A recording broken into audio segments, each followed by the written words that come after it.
Hi, I'm Andrea with the Whole Kit and Caboodle. Welcome to Playing with Paper. In this first chapter of our continuing series, we'll focus on using pattern papers in your scrapbooking projects. These 3 instructional videos will create a great foundation on working with these ornamental shapes, teaching you how to choose just the perfect papers for your creations. In this Chapter 1, Part 1 video, I will introduce you to utilizing pattern paper collection packs. Manufacturers have done an amazing job at putting together collections of beautiful papers that perfectly coordinate. In this lesson, we'll learn how to bring in secondary colors outside the collection color palette and how to utilize the packet beyond its themed intent. Before I dive into some practical, tangible steps, first let me suggest that mixing pattern papers does take practice. You don't need a degree like myself in design or color theory, though it does help. Seriously, mixing pattern papers is something that you need to play with and work at until you find specific combinations and a level of pattern that you are comfortable with. All right, enough about that. Let's move on to the fun stuff.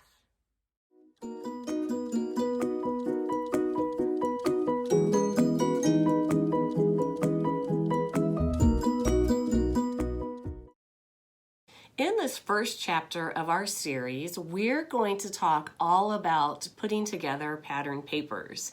We're going to break it down into 3 parts because to me it's one of the most important steps when putting together your scrapbooking layouts is picking out that perfect pattern paper. So in this first class, we're going to start with the basics and we're going to use a collection pack. So a collection pack is a series of pattern papers that manufacturers have put together in a particular theme, and the designer has already picked out the hues and the weights of the patterns and says all of this coordinates perfectly. So we could use that entire collection pack to make a beautiful spread, and a lot of that hard thinking is done for us. Now, we're going to go just a little outside of that comfort zone and teach you how to add at least one other pattern paper when you're working with a collection pack. So this first class, we're going to focus on PhotoPlay's Winter Chalet collection, and we're going to put together this adorable 2-page winter spread snow day. Every series will have its own idea booklet, and then in the end of the series we'll have an entire instructional book that's 200 or 300 pages. So you'll notice with this first idea booklet, it does start with page 7. That is intentional, as these beginning pages will serve as the index to our entire booklet. We will always showcase the collection pack that we are using for this particular part of the series, as well as our suggestions on the solid My Colors cardstock that will coordinate with that collection. I'll also showcase the featured project, in this case is that snow day. And then every time that we have a project, we're going to have this little box to say, what is she thinking? And that will kind of give you our tidbits on why we did what we did, how we did what we did. And this is really going to serve as your learning box for every single project. So more on the booklet to come, but let's go ahead and get started with our project. So that for this first one, I do live in Indiana, so winter is a thing for us. We get snow, we get cold, and sometimes that lasts all the way to May. So, confession, I'm not really a fan of winter. However, I love winter papers, maybe because blues and shades of blues and browns and grays really are like my jam. I love those color combinations. So it makes it easier for me to love winter themed paper more than I love winter itself. So we're going to start with the left side of the spread. And as always, we do come with detailed instructions.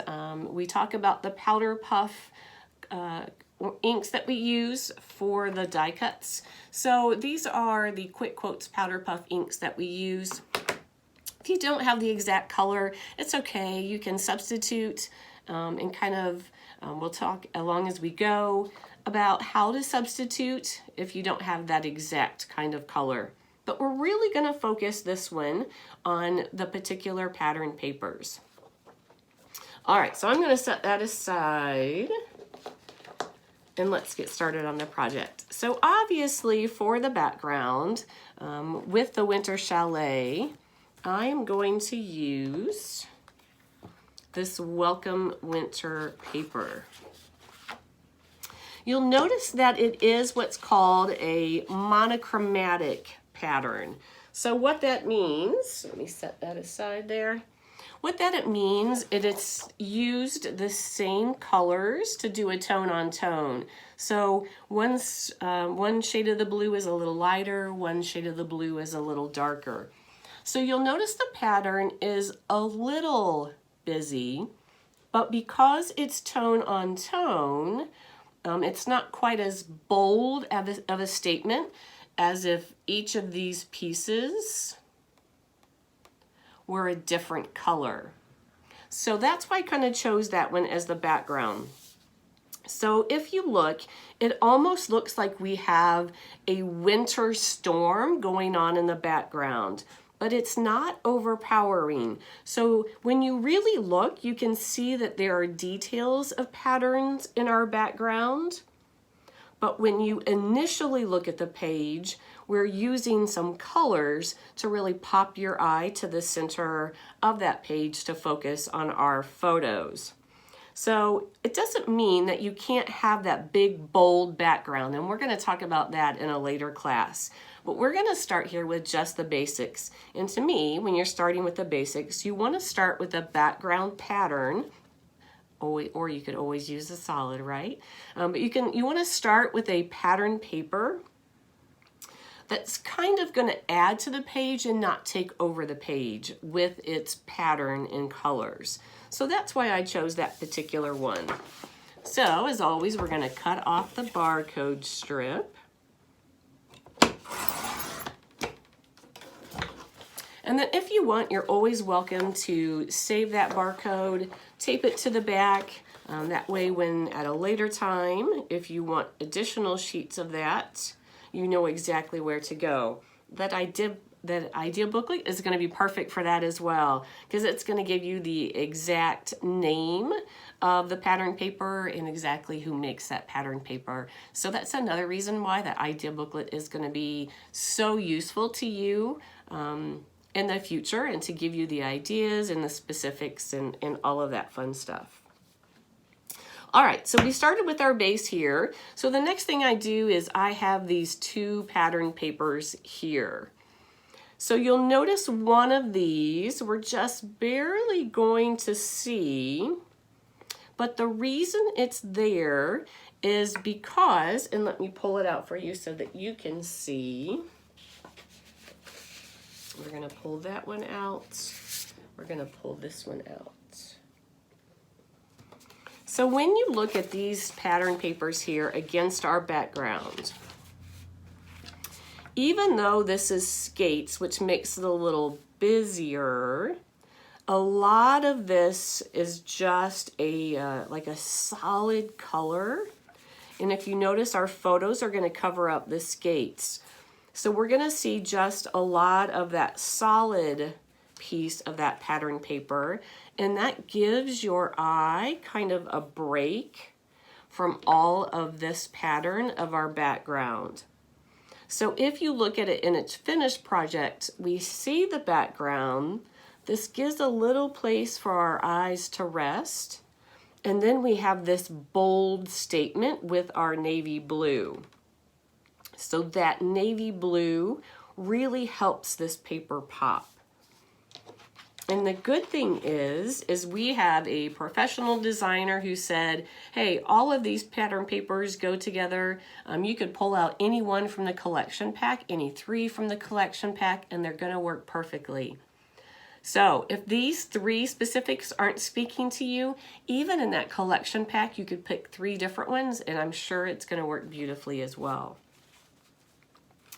All right, now we can just put them, you know, centered in the page like that, but I wanted to do a little bit more of a whimsy. So I'm going to cut them down a little bit, and then we're going to put them at some angles. There's no right or wrong to when I do this. We are going to have a chapter specifically on graphic design at a later date. So we are going to continue to build this series. We're going to talk about color theory. We're going to talk about pairing fonts. So again, we're going to have a series that really builds on itself. So for the skates pattern paper, we're going to cut it down to 10.5 inches. So get out your trimmer, cut that skates paper down to 10.5 inches. For our navy blue pattern paper here, we're going to cut that one down to 11 inches. So 11 inches. All right, I'm going to hear my skates one first. Now there isn't any exacts. We're just going to hear it slightly kind of at an upward angle on the left side of our page. This one doesn't have to be an exact science, so you don't need the exact measurements of placements. We're just going to kind of eyeball this one. I'm going to flip it. This side of the paper has just a little fewer of the skates than that because we're going to see the upper portion more than the bottom portion. All right, just like so, we're just going to adhere that at a slight angle. And then we're going to do the same thing with the navy, but we're going to go in an opposing angle, so the opposite angle of our first one.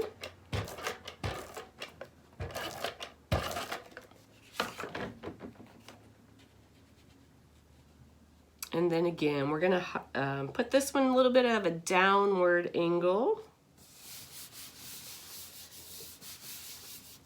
like so. So that's going to serve as our background for all of this fun stuff we're going to add to this page. So see how when we added the pattern papers on top, what a difference it makes to that background paper. So again, the background, even though there's a lot going on, it's a little more muted because it's the tone on tone. And then we have this big, bold statement that just barely has a pattern.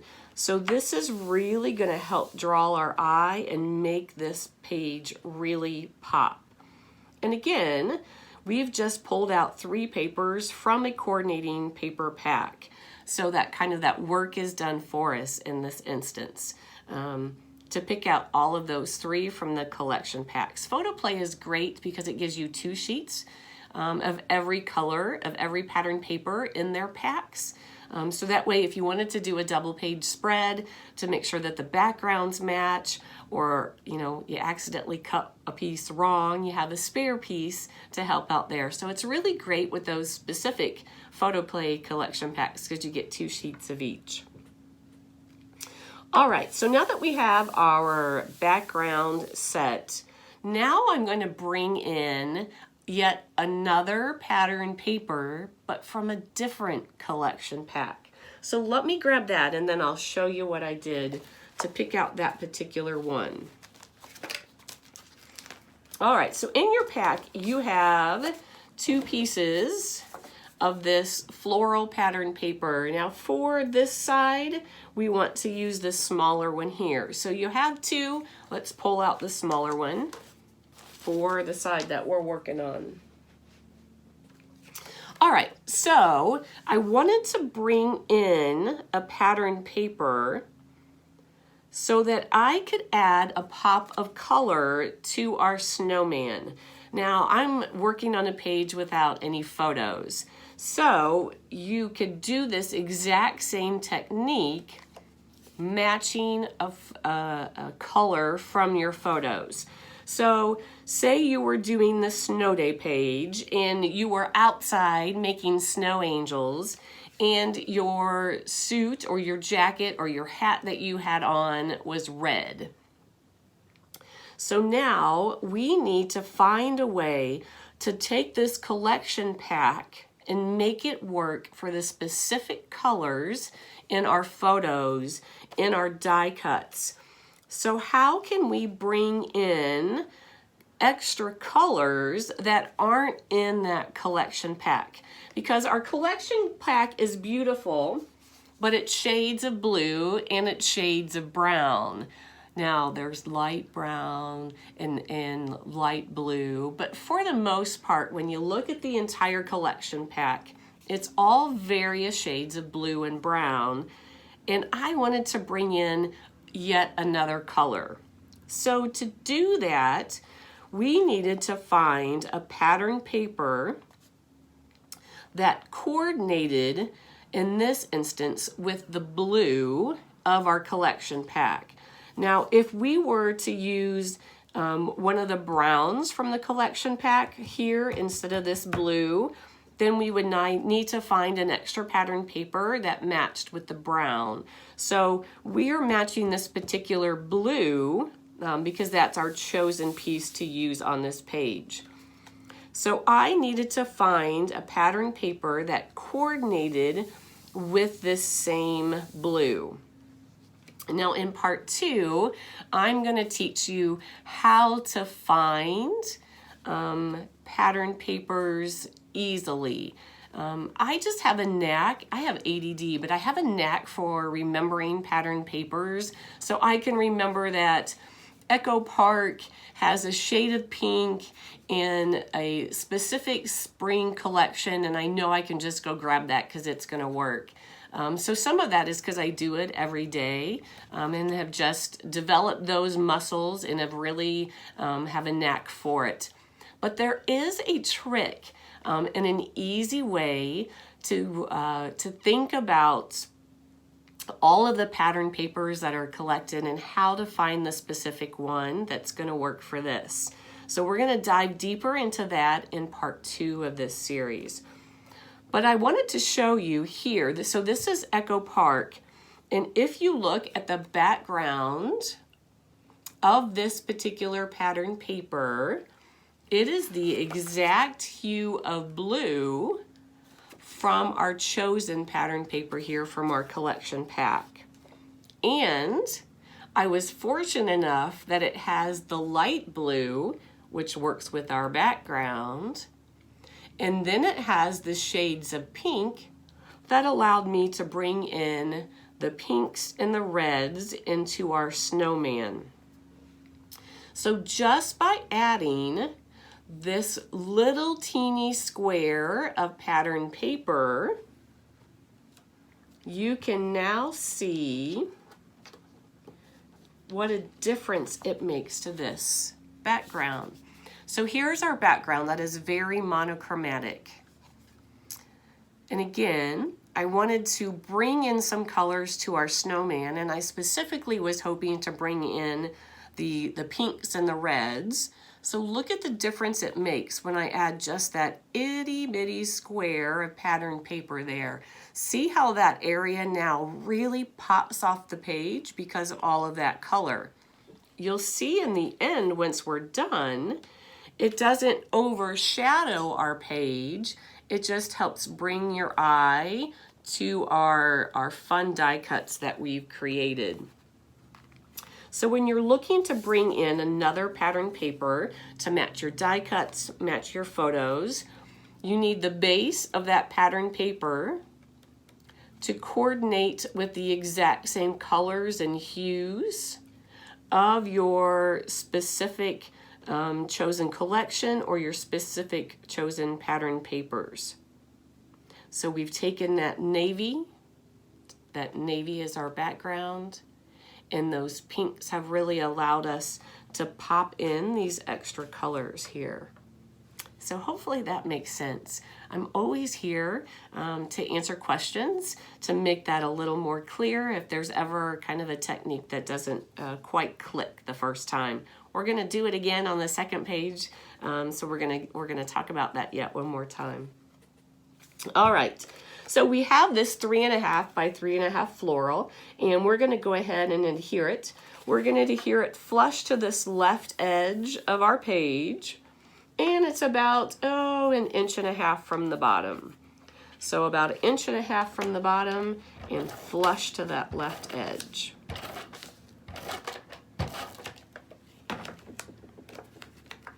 All right, so we're gonna glue that, about there.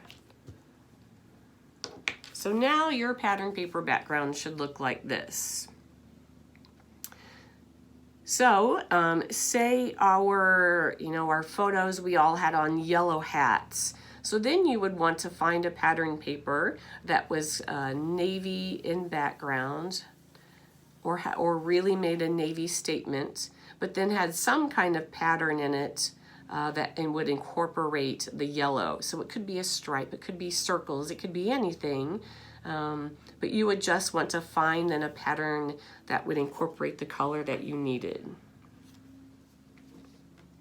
All right, so now that we have our background totally ready, the next thing we're going to do is we're going to go ahead and put together some of our die cuts. So get out the baggie for this particular page here. All right, so the first thing we're going to put together is we're going to put together the smaller set of circles that's going to go there in the upper right corner. So for now, I'm just going to pull out our cream circle and our scalloped back there. And we're going to adhere these two pieces together. We're only going to do this for now because I'm going to go ahead and cut my photo mats to match this exactly. And if you look, it's a little hard to see, but this matted scallop circle here is going to go there in the upper right corner. So it's big enough, I am just going to use my runner. And again, I'm doing the smaller one. There is a larger set of circles and scallops there, that we're going to use down in this corner. But for now, we're just going to put these two together and we're going to adhere them there in that upper right corner so that I can go ahead and cut my photo mats.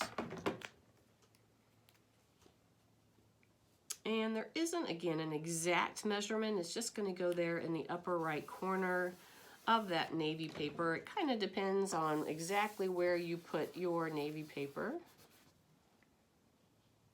And we're just going to adhere it there in that upper right corner. All right, so in your packet, I did give you a full sheet of white to cut your photo mats. So I'm going to go ahead and cut all of my photo mats to these exact sizes. Now, obviously, your photos could be a little different. So if you want, you can go ahead and start inking your pieces because I know that can take some time as I'm cutting my photo mats here. I think you could still put all of this together even if you don't have your photo mats exactly the sizes that you need if you don't have your photos ready. I'm going to go ahead and cut these just to the sample. So if you look in your directions, we always give you the exact measurements we did when we cut our photo mats. And we're trying to get as many photos on the page as possible. So I tend to overlap my mats a little. Again, that's one of those things that's kind of personal preference. If you prefer to have them spaced out. It's also somewhat easier for me because I'm not working with particular photos, though I have some really adorable ones for this particular design. We did get a snow day this winter, and a couple of my kids went out and made snowman. My youngest son is a senior in high school, and he is boy number 3, so he's kind of always been the jokester. So I have hysterical photos of him putting together this snowman, and I love that he's still that, that he can find those moments of joy, even as a teenage boy, being silly. I just adore that. Anyways, all right, so once I have my 4 photo mats cut, again, I'm going to go ahead and adhere them as they are in the sample. And the reason I need to go ahead and adhere them for me is because I'm going to put this exactly like the page is. All right, so I'm just going to kind of eyeball some of these.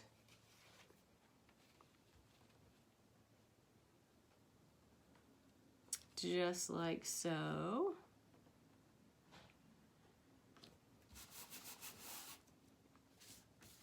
Now, if you're going to go ahead and put your photo mats down, don't forget we don't want to put adhesive where they overlap. So if you notice, I could still lift that up. So just in case you need to slip something underneath, that still gives you the option. So you'll notice I'm only putting adhesive on one side there because I'm going to overlap my photos. Like so. And we have two more here.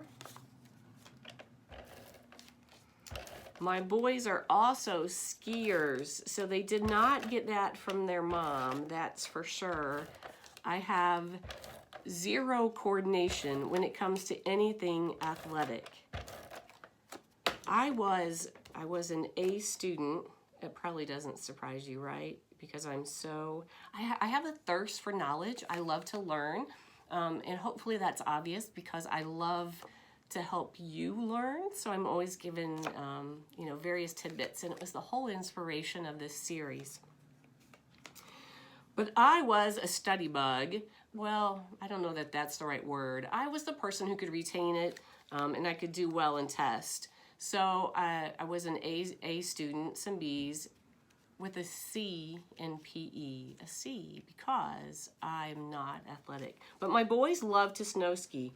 So I also have such fun photos of my boys snow skiing. And I love that each boy they are who they are, and they are not afraid of what other people think. So if you see this photo here of my middle son skiing a few years ago, check out his snowsuit that he wore during his last weekend skiing. I love it. I just love that bold style. All right. So now we have our photo mats, and now we get to do all the fun stuff. So now we're going to layer all of our die cuts together. So I'm going to set this aside. I never want to glue my die cuts, add glue to my die cuts directly to my page because we don't want to get any excess glue all over that pretty page there. All right, so the first thing we're going to do here, we're going to put together our little flying cardinal here. So I'm going to pull out those little pieces for our flying cardinal. So we are going to do some inking of these little pieces. So for me, it's going to be easier to use my trimmers here. All right, you'll also notice there are two backgrounds for the black. So there are two separate pieces. They are different sizes, but just barely. They're really, really close in shape, but they are meant to be two pieces. So we're going to glue the smaller, obviously, to the larger, but they're really similar, so make sure that we're gluing the correct ones together. And I'm going to adhere that to the center.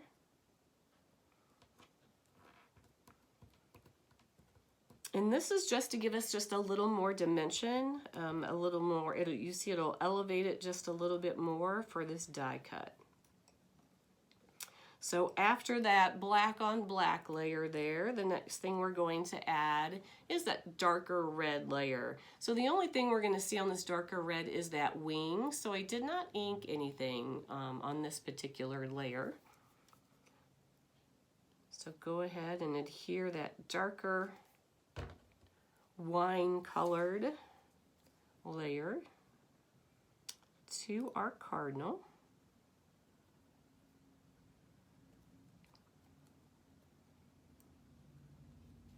So now our cardinal should look just like this. And last for the reds, we have that lighter shade of red. Now for this one, I did give it some dimension. So you can use a barn board. I love the Quick Quotes inks because it gives that really soft kind of shading that we're looking for. And it's not so kind of bold. I want it to look more natural, more like it's been painted on sort of look, and I think that's what the Quick Quotes inks kind of achieve. Now I'm going to use barn board. Bloody Mary would work.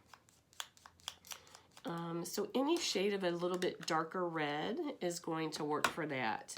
So you wouldn't want to use something like a lipstick because it might show up right at first, but over time it's going to soften a little. And then you're not going to see it at all. So you want to make sure you're using just a little bit darker of a red. And we're going to adhere that layer there.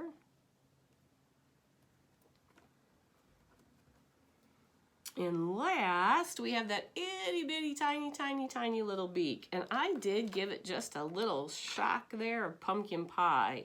I wanted something really bold. But we don't want to ink the entire nose. We don't want to change the color. We just want to give it just a little dab of color. And I'm sure you're not going to be able to pick that up because it's so incredibly tiny. But I just, you know, kind of dabbed it on the edge of my ink pad just to give just the side of it there, that hint of orange to add some dimension to it. And there we're going to add our little beak to our cardinal. So my graphic degree is from Ball State University, which is in Indiana. And we were the Cardinals. And I thought it was always funny that we were the fighting Cardinals. Cardinals fights.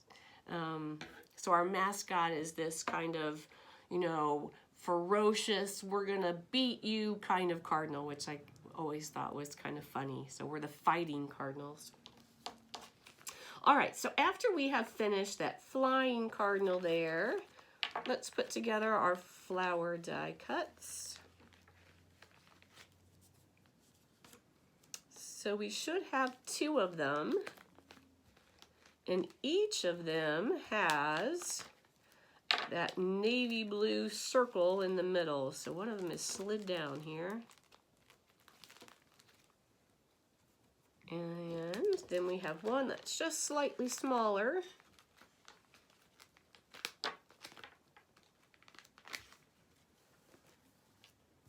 All right, so for these, I didn't ink anything on these particular ones. You are welcome to do that if you'd like. I like the stark difference between these 2 layers. So you'll see when we put these together, I really just like that sharp contrast. So I didn't want to do any shading at all there. So I am just gonna go ahead and adhere that lighter tan piece directly to our mat.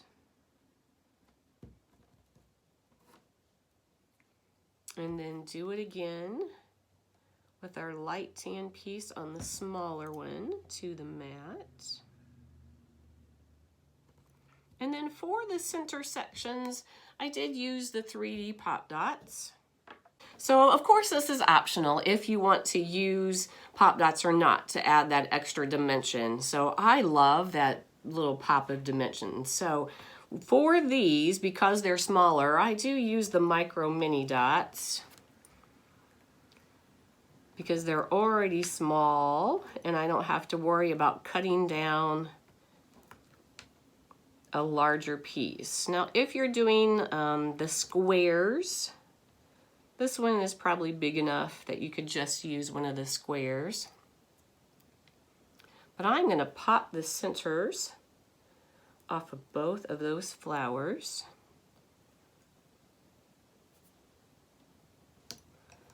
Again, and it's just going to add just a little bit of a pop of a dimension there. kind of like a 3D sticker would.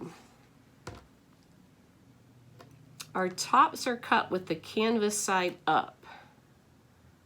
So you'll notice that there is a canvas texture, so that way you know which side needs to face up on your little circle centers there.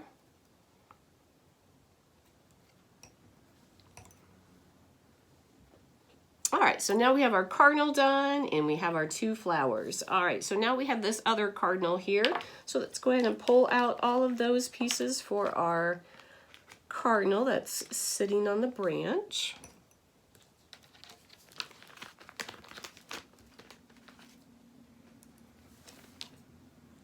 All right, so same thing if you remember with our first one there, that there is specifically 2 layers of black. So one is a shadow, and one is going to serve kind of as the base of our main pieces for our cardinal. And it's just a way to kind of add a little more of a dimension as well, because it's going to make it a little thicker.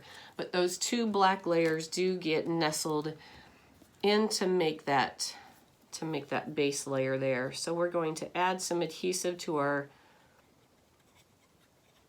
smaller or upper layer of black and put that in the center of our base layer.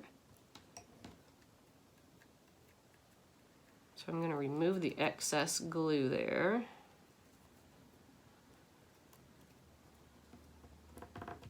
All right. So next we have the branch, so that skinny brown piece. I didn't do any inking on the brown. You're welcome to. It's just pretty thin. So to me, if you add any ink here, you're going to basically kind of cover that entire piece, and it would be, you're basically changing the color and not adding shading because it's so thin. So that's why I didn't add any inking to that brown. If you wanted to, though, let me get this glue down and I show you where you could add that. Get all that extra glue off so it doesn't show once it's dry. So if you wanted to ink, I would suggest that you would do it to where like the legs connected to the body, because naturally the body would add just a little bit of a shadow underneath its belly. So you could take a darker brown and add it to the legs here, maybe to the tip of our die cut. So if you wanted to, you're welcome to add just that little bit of shading there.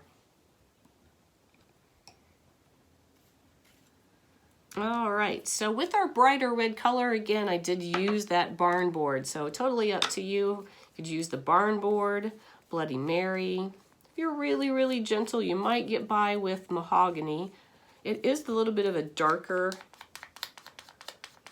red because it's going to have a lot of browns in it. So just be really gentle if you go with the mahogany. And I inked along the top, and then I inked a lot along the belly there. So I hit the edges of the top of the wing and then quite a bit on the belly. So if you're wondering, yes, there will also be a section on inking techniques. I know that's one of those that people always say when they look and watch at me doing it, it seems so easy, and then they go to do it and it looks totally different. So there is a little bit of a savviness about it. So we also will have a chapter exactly on how to do some inking and how to choose the colors. All right, so again, we have that tiny little beak. So same thing we did with the first one. We're going to use our pumpkin pie, and we're just going to barely hit that edge there. Just enough to give it a pop of color. If you can see the finished project there, see how that little pop of orange helps really bring some dimension to that bird there. All right, so we're going to add the beak.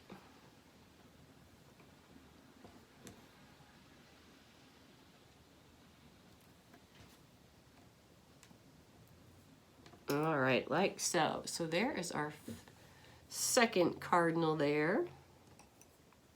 All right, so now that we have the 2 flowers, we have the 2 cardinals, let's go ahead and start adding some of our pieces here in this upper right corner, because now we kind of have all of those pieces together that's going to work for that upper corner. So I'm going to set these aside here.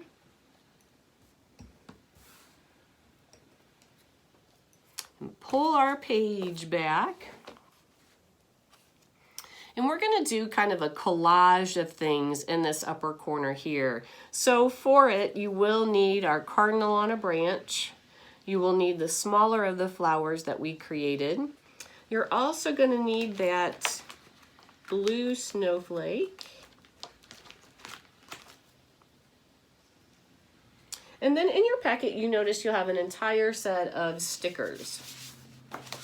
So you're gonna have plenty of extras once all is said and done. But we are gonna use that sticker sheet to kind of finish up that corner here. So I'm gonna work obviously from the back up. So the first thing I'm gonna do is add these 2 snowflakes here. So this white snowflake is actually from our sticker sheet. So if you pull our sticker sheet, doesn't have to be the exact one, but I've used this particular one off of our sticker sheet, and I'm going to add it there in the far right corner of our navy blue.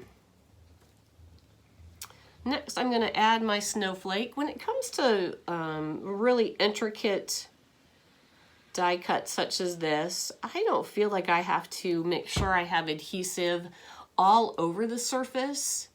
It's going to be in a page protector, so a lot of these edges are going to be protected by that page protector, so I just kind of dotted in the middle. We want it to stick. We don't want to use extra glue that we don't need, and we don't want it to ooze everywhere. So I don't go crazy with the glue on those little pieces. I mean, obviously you could use the Xyron if you wanted to, but to me, a little dab will do ya. When it comes to these pieces here. All right, next we have a cardinal. It's a little bit bigger, so I can go ahead and pull my runner back out.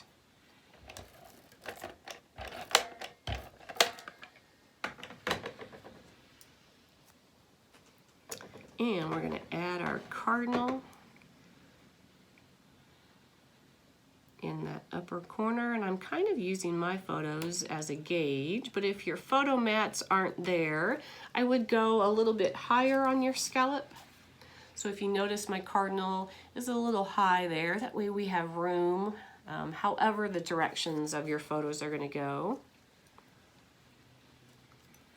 And I'm going to add our flower. I'm going to stick just a portion of that underneath our mat, like so. And then this cold hands warm heart is back on our sticker sheet here. So if you look here, it's our cold hands warm heart, part of our sticker sheet. To finish off this upper right corner. So look what happens when we added this red cardinal. Now all of a sudden, this also again really pops off the page. So it coordinates because we use the same background hue of blue. Then we're taking these pops of colors in these flowers and using those to accent our page. And that's what makes all of this go together. I often hear, I would never put those pattern papers together. So I'm gonna try to teach you in baby steps exactly how I pick out the pattern papers specifically that I use. So again, we're gonna do it in baby steps. So we're gonna start off the basic way, and at the end, you're gonna be a pro as well. All right, so now that we have all of that upper right-hand corner done, now we can go ahead and do everything here down in this lower left corner here. So we have that larger scallop circle, like we had the smaller one at the top. And since it's larger, I'm going to go ahead and use my runner.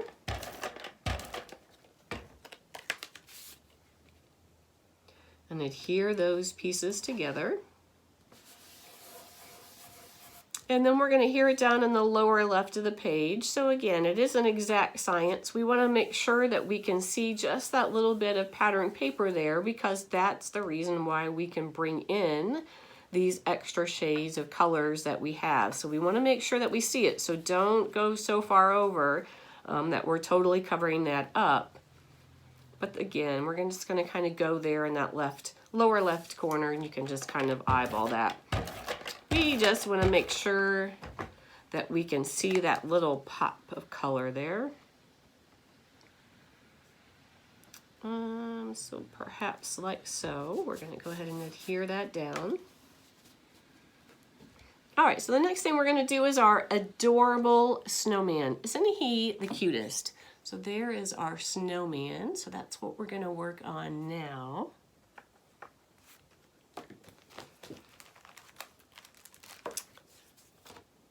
When I was a little girl, I was the little girl who always wanted to wear a dress, which I still wear, obviously, a lot of dresses and skirts to this day.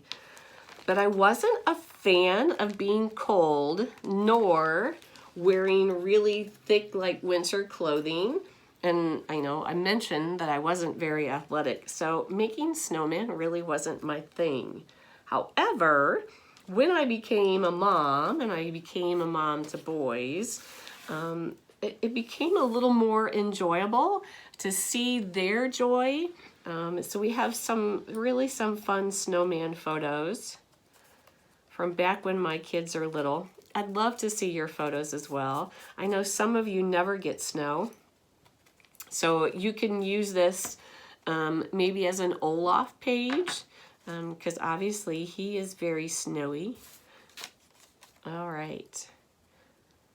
So when we put our snowman together, it seems a little counterintuitive, but actually that cream color is our base, because it's just going to peek out of the snowman's belly there.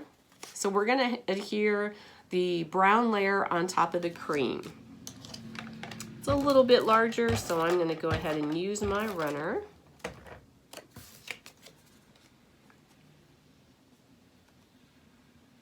And adhere our brown to our cream layer, like so. So that is our first layer. So the back is going to be the cream, and that top layer is going to be the brown. When all is said and done, you only see the arms. But it was much easier to do a big piece like this. You'll notice it also shows through the buttons, rather than trying to give you those two little buttons and these little skinny hands. So you're not going to see a lot of it. So sometimes it's a little confusing on how they go together when you don't see very much of that color. The next thing we're going to do is our white. Now I do like to ink my snow with a light blue. So maybe you have a baby blue, the current light blue that Quick Quotes has is called Taffy. So it's from their 2023 collection. It's called Taffy. So it's a little bit of a darker light blue, if that makes sense. So I'm going to be really gentle when I do my inking. And I am, if you're looking at your snowman, I'm just going to go around that left side really gently here. Really, really gently here. Just barely touching that. So you'll see that it gives just a very soft hue of the blue there. All right, again, it's a big piece. I think I'm going to go back to my runner.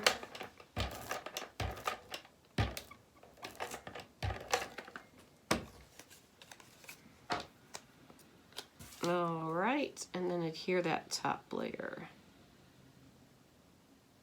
Make sure all of those pieces line up there.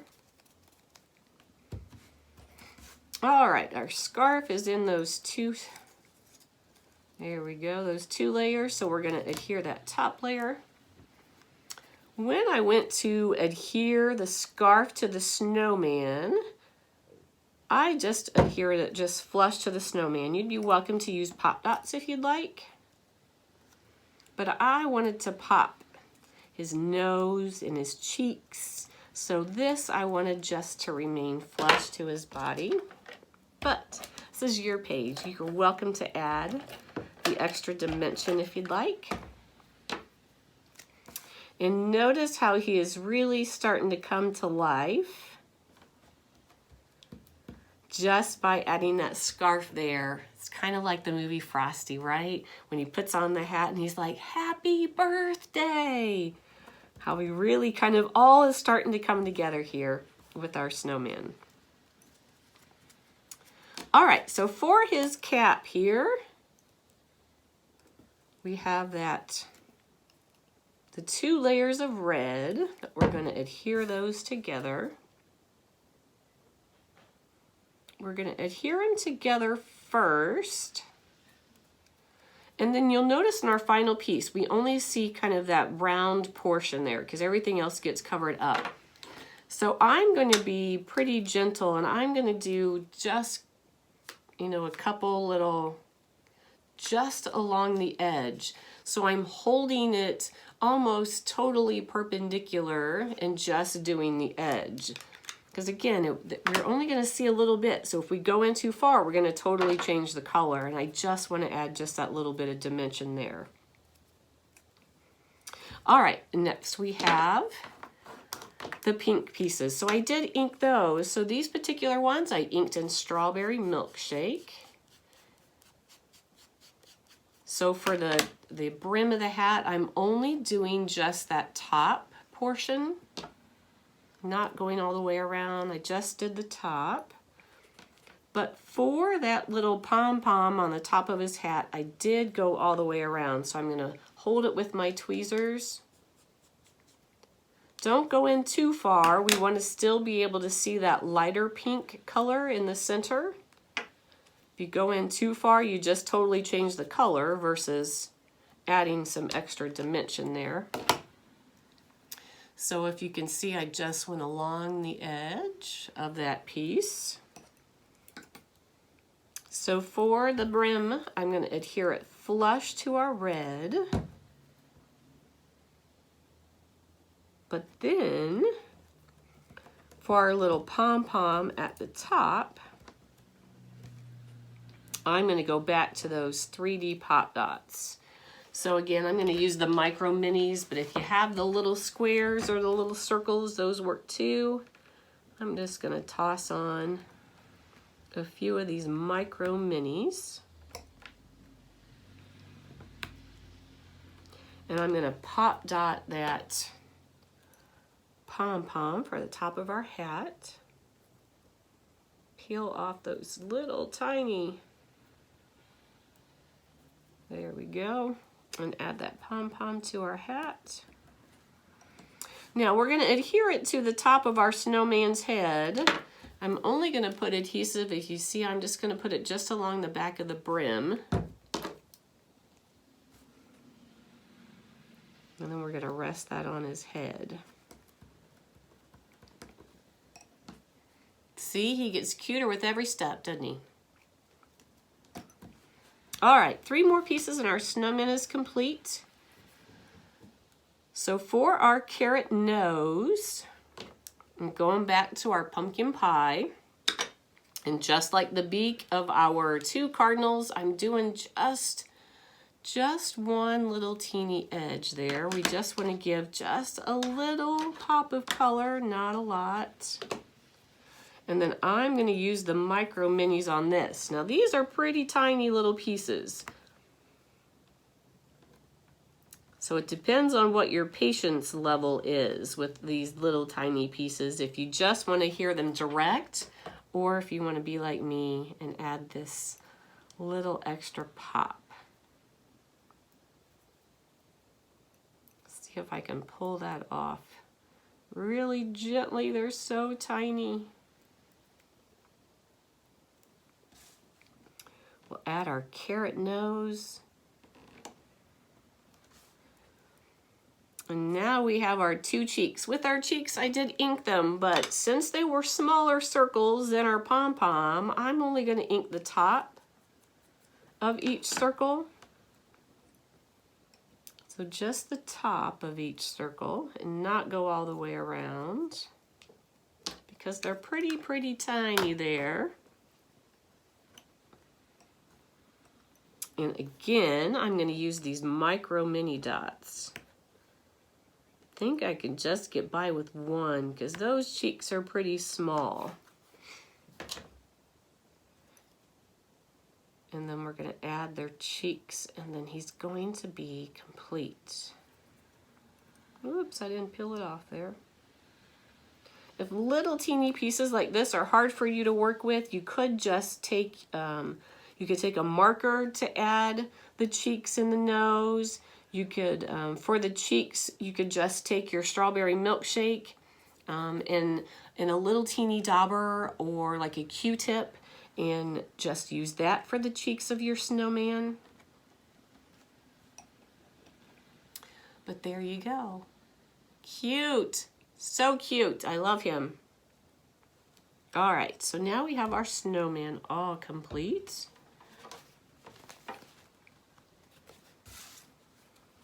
Whoops, how about if I put it right side up here? All right, so for now, I'm just gonna start kind of laying pieces where they're gonna go. I am such a visual person that I kind of like to get it all laid out to make sure it's all gonna fit perfectly. And then I'm gonna go back and glue it all together.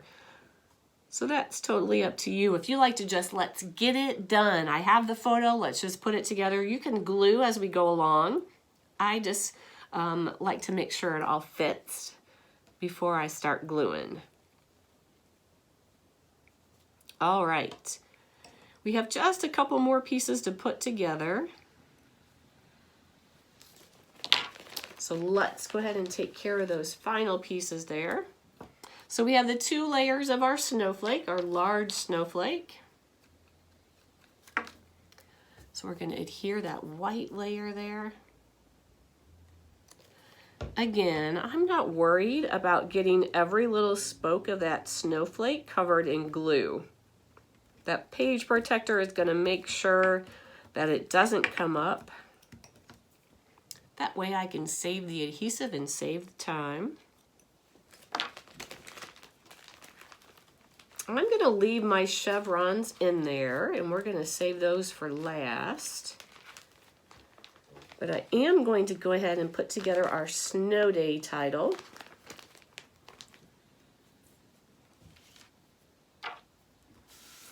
All right, so we have our white layer that's going to go to our blue base.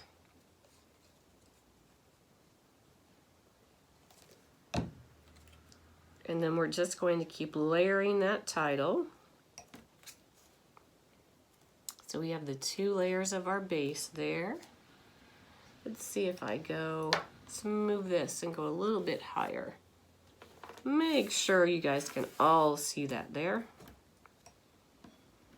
All right, and now the fun part, right, of every individual letter. The staff is always requesting that the letters are connected and not individual, but sometimes they just need to be individual letters to work, to make it look pretty. It's all about looking pretty. All right. So just adding each individual letter. Luckily, these are a little bit bigger, so a little bit quicker.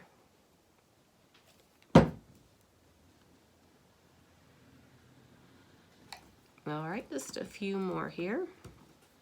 So let's go ahead and add the word day, and then at the very end, we're gonna take that snowflake and we're gonna make that the O in the word snow. Let's save that for now, and let's go ahead and add the word day. I know some of you in like New York specifically, was it? That really got dumped on. There was so much snow that you were stuck inside for days this season. It's been a long time since we got anything like that. I do remember when I was just a little girl, and they always call it the blizzard, I think the blizzard of 78, which means I would have been around 6 years old. But I can remember having that so much snow where you couldn't even open the front door. We got jumped on so much snow, and my mom is a nurse, and she had to get into work. So she wasn't able to get the car out to get to the hospital for her shift, and they came and picked her up in a snowmobile just to make sure as a nurse she got into work. I remember loving it because I could just be stuck inside for a few days eating cereal and watching cartoons. I remember loving it. All right, so for that snowflake, I did want to use some pop dots. Give that a little extra dimension. It is bigger, so I think we can use the bigger pieces instead of those little tiny ones. So if you're like me and if you use the roll of foam, because I go through it so much and I like to be able to cut the size at exactly that I want, I definitely recommend the Tim Holtz scissors. You don't have to use the ones that are as big as this, but they are specifically made to be Teflon, and you don't get everything all gummed up onto your scissors because it doesn't stick to that surface. So that's a really nice benefit of using the Tim Holtz scissors, is to cut that foam. And again, you don't have all that foam, all that adhesive residue that gets stuck onto your scissors. You don't have that with the Tim Holtz. So it's genius. It was such a much needed development. So it works perfectly for this. All right, once I make sure that my title is going to fit and not cover up my photo too much, and I think it's going to go there, I'm going to go ahead and start layering our pieces now. We are going to use some stickers again. So if you see there is that skinny tree hiding kind of below our snowman there, that is from our sticker sheet. So we're going to pull off that sticker. Now for me, it's just the tip of that sticker that overlaps that photo mat. So if you have photos that this is going to overlap the photo more, the part that it overlaps the photo, you might want to do some baby powder or something so that you're still able to stick that photo underneath, because that baby powder removes the adhesive of that sticker. But for me, I didn't think it was necessary because it just barely overlaps my photo mat there.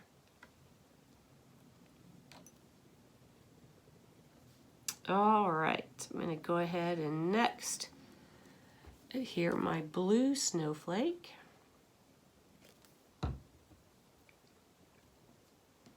I'm going to lift up my snowman. I'm just keeping him there again for placement. I want to make sure everything fits just perfectly.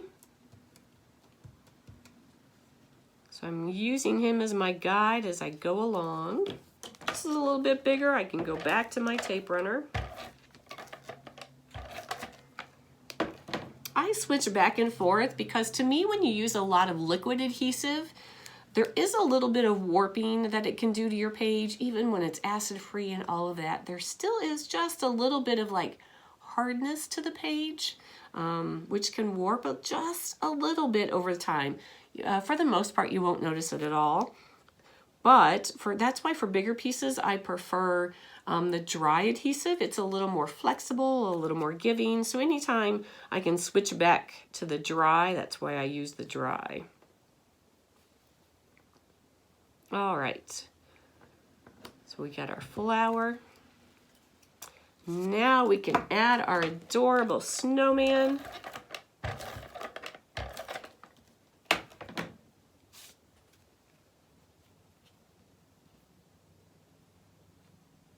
And then we have our cardinal here.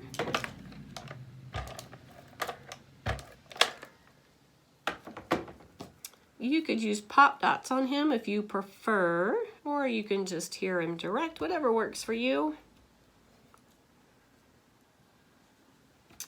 right, so we know we're going to have the big snowflake there, so I want to add just this tiny little snowflake here. Just want to see just a little bit of a peek out, like we're in the middle of all that beautiful winter snow. I do love it when it comes down. It's so beautiful when it's crisp and white. But then the next day when it's all brown and ugly from the cars, that's when I'm over winter. I want it to go away. Bring me back to the 80 days. All right. We have that larger snowflake, and then we have our title.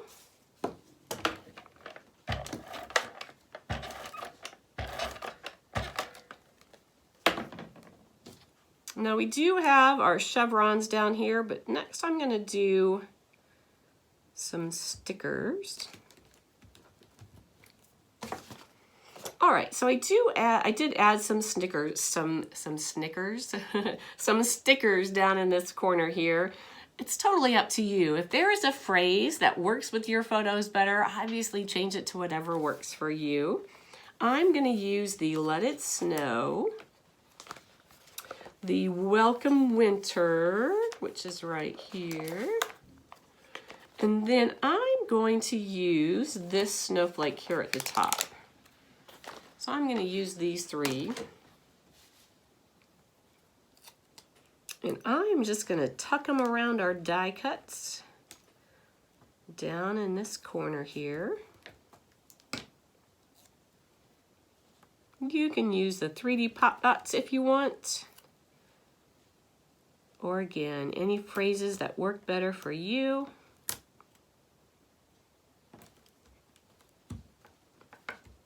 All right, we're almost done. We're in the home stretch of this first side here. So the last thing you'll see, hopefully you can see it here, are these chevrons. So in a lot of my designs, I like to use a flourish because to me it really helps create motion on the page. It creates a motion that helps draw your eye where you want it to go, like an arrow almost. So instead of a flourish this time, I'm using the chevrons, and I'm positioning the chevrons kind of in the shape of an arrow there to our title. So the last thing we need to do is add all of our chevrons, pointing there to our title. And then they're just slightly offset from each other. So as you glue the next one, you want to make sure you're leaving just a little bit of space in between. Also in lesson 2,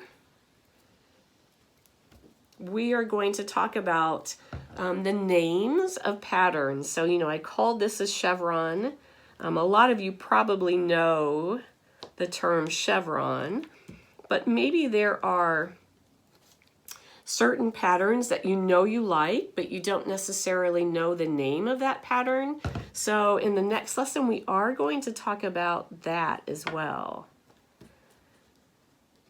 What the names of specific patterns are, and then an easy way to find pattern papers to go with our collection packs just perfectly as this one does here. Because see how necessary that was, how it really just helps add that pop of color to help tie in all of these adorable die cuts that we have here. You'll also notice that we have done our really strong pops of colors in odd numbers. So that red is a really strong color, and immediately it draws our eye in. So notice I use that in 1, 2, 3 places. So we will talk about color and color use in future series as well. But chances are when you're looking at your page and something's a little off, you can't figure it out, chances are you have 2 pops of color and you need the third. So that's why we have that 3 pops of color here. And just this little teeny piece of pattern paper helps tie in this collection pack to our die cuts. All right, you've survived page 1. Let's put that one aside and we'll get ready to start on and finish up our snow day spread.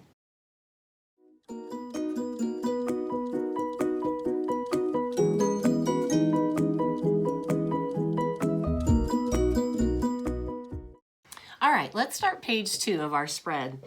You'll notice that I actually started with that same light blue pattern paper that we use on the first side. I don't always do that with my spreads. I like the juxtaposition of having 2 separate backgrounds for each page. But I did love, first of all, I love this paper, but I did love the continuity that it provided since we're using multiple pattern papers. So we're going to start with that same exact blue as the background. And as always, we're going to cut off that barcode strip. That's going to serve as our background here. All right, you'll notice that we have these 2 pattern papers here that's also going to serve as the base for our display for our page here. So we need to cut down that navy blue, and then we need to cut down the plaid. So the navy blue is one that we used on that right page. On that left page. So we want to pull it here on the right as well to kind of tie that in. I also, again, I like the boldness of that darker color that helps kind of ground the busyness of some of the other patterns. So you'll notice that I love to use these monochromatic papers in a lot of my designs. All right, so we're giving you the full sheet, but we only need 9 inches of it. So go ahead and cut that paper down to 9 inches.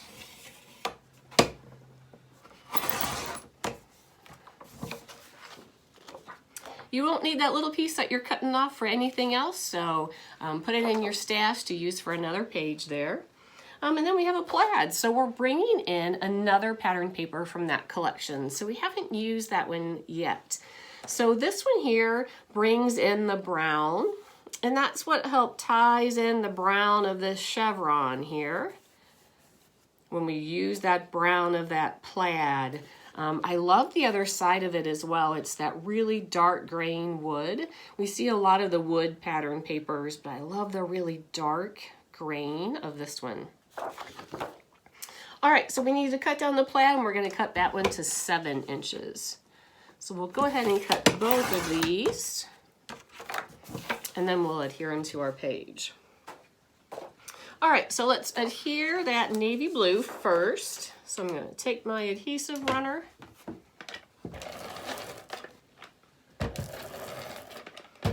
run it on the back side there. And it's not centered, so we want to leave just about 1 inch from that left edge. So about 1 inch, and then we're going to adhere that navy blue. And then we have our plaid.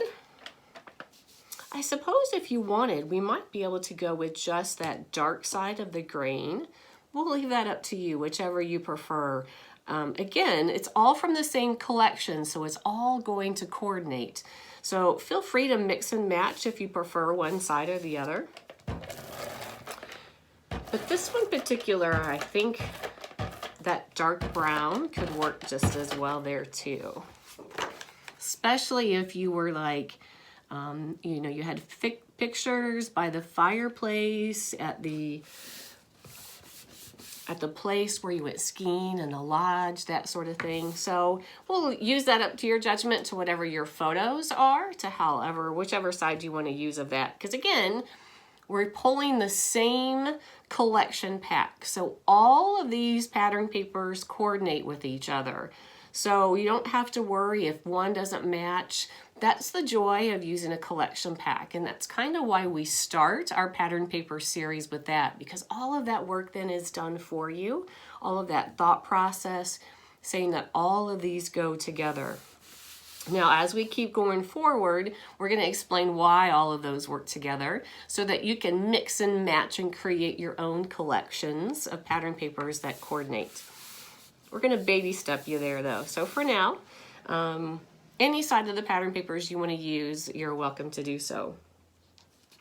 All right, so now that we've created our base, we can go ahead and start adding all of that fun stuff here. Again, we have that same floral pattern paper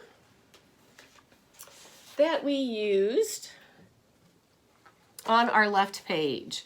So this is the one that wasn't part of the collection pack.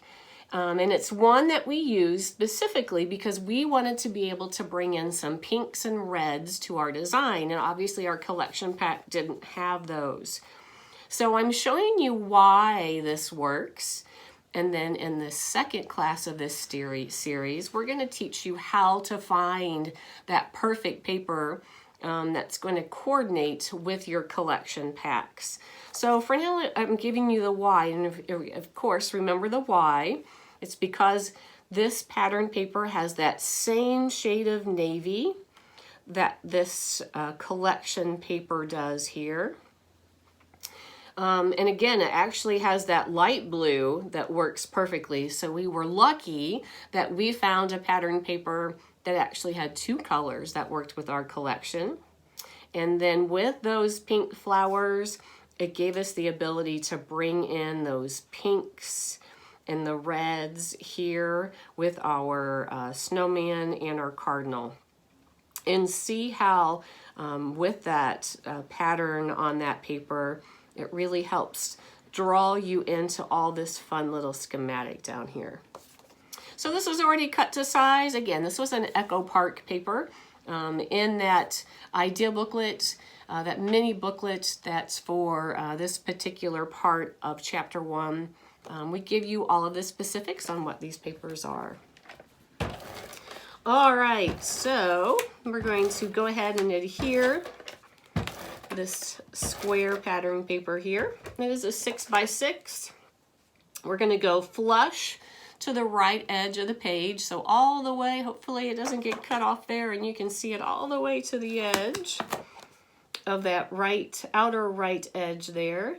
And it's about an inch from the bottom. So I'm just going to eyeball it here, about an inch from the bottom. All right, so I'm going to stop there just for a second. Now, when I showed you this pattern paper on the first page, and we laid it down and we put this onto these two papers, we see how just these three here work so well together. But now notice when we add the plaid. So that plaid has kind of that khaki color in that plaid, that brownish, greenish kind of color. When you're looking at your page, now look how just by adding that plaid paper really pulls out the green in just this little tiny square. Just the difference that it makes. So if we look at page 1 here, so page 1, we just had kind of the shades of blue and then we had that cream colored. So when we put that same exact pattern paper, how well it coordinates, and it really then, you see the blues that it picks up from the background. And then of course, once we added our die cut, so we really picked up that pop of color there. But now, since we've added the plaid paper from the collection, when you look at just as it is right now, look how this really picks up that green. Part of figuring out kind of what pattern papers go together is literally trial and error. It's literally taking paper and laying it on top of another piece of paper. Because if you keep laying it on different pattern papers, you're going to see it's going to pick up different colors. It's going to pick up different hues. Have you ever been somewhere and someone says, "Oh, your eyes are beautiful. They're so blue."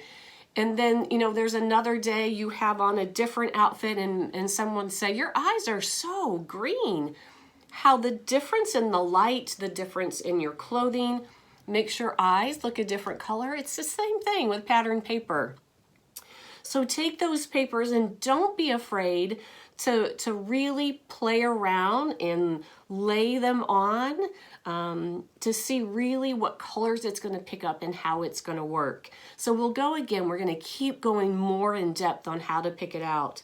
But I just wanted to point that out, how the exact same pattern paper, how it worked so well on our left page, and how it looks slightly different when we put it on the right side of the page, just because we've added a different paper from that collection pack. It's funny how the colors play tricks on your eyes, right? All right, so let's go ahead and start putting together just a few of our die cuts, because if you notice, some of these go underneath our photo mats. So I'm going to go ahead and do that so that I can do my photo mats just as we have them there on our sample. So I'm going to put this aside. I am going to pull out that little baggie. And from the baggie there, I'm going to pull out that series back there of all of those snowflakes.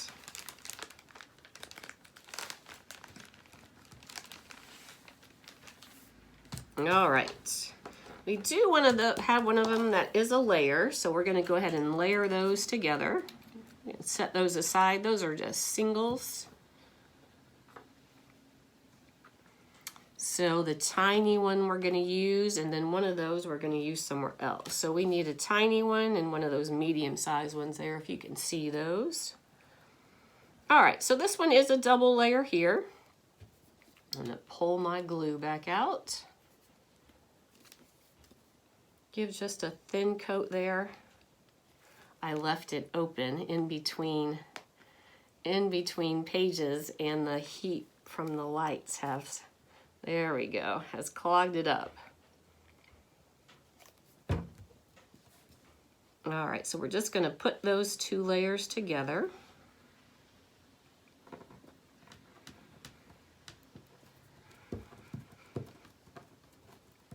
All right, and if you notice, here, this is a little collage that I'm working on. So if I pick that up, maybe put that a little closer.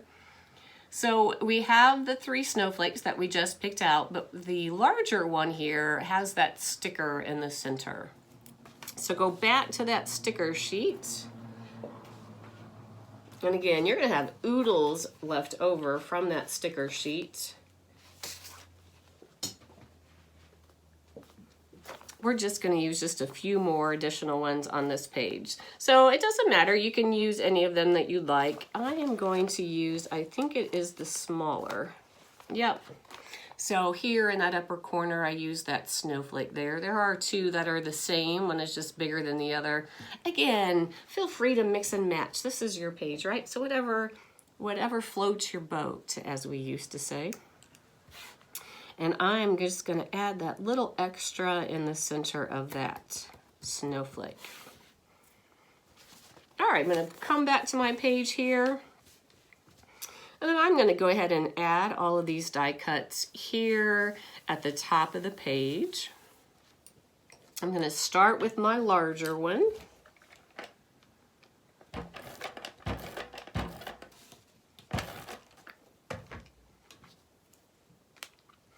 And I am going to hear it pretty close to the top of the page there. That's probably a couple inches from the edge of the plaid. Again, it's not an exact science. If it's not in the exact position, it's okay. Because all of this might get moved around a little bit depending on what you do with your photos and how they work for you. And then I'm going to add our other 2 die cut snowflakes. And did you see how intricate these snowflakes are?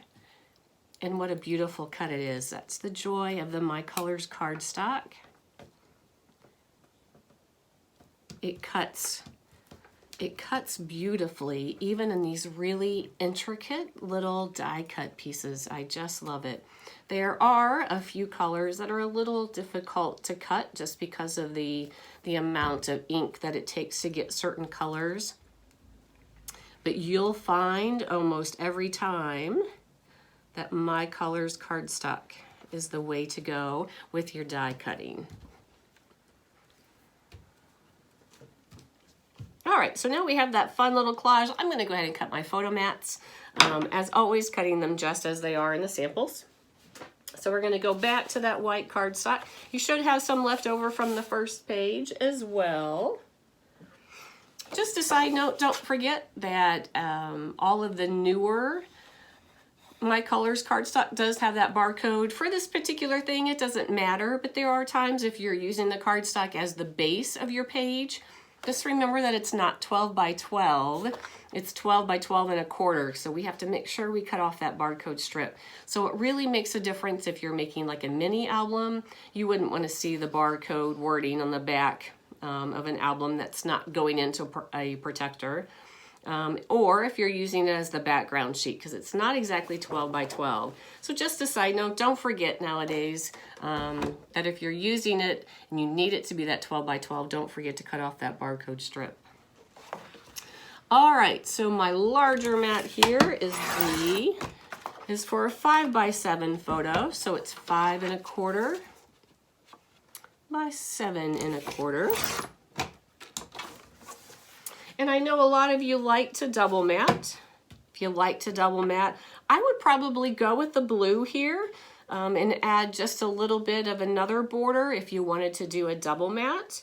I think the blue would really help bring them off if you wanted to do the two colors. And it could depend too, depending on what colors are predominant in your photos. If maybe you wanted a really thin mat to match your photos. So obviously feel free to play with it. Our next one here is a 4 by 6 photo. So I'm going to do 4 1/4 by 6 1/4. And then lastly, we have this smaller mat here for a 3 1/2 by 3 1/2 photo. So I'm gonna cut my mat 3 3/4 by 3 3/4.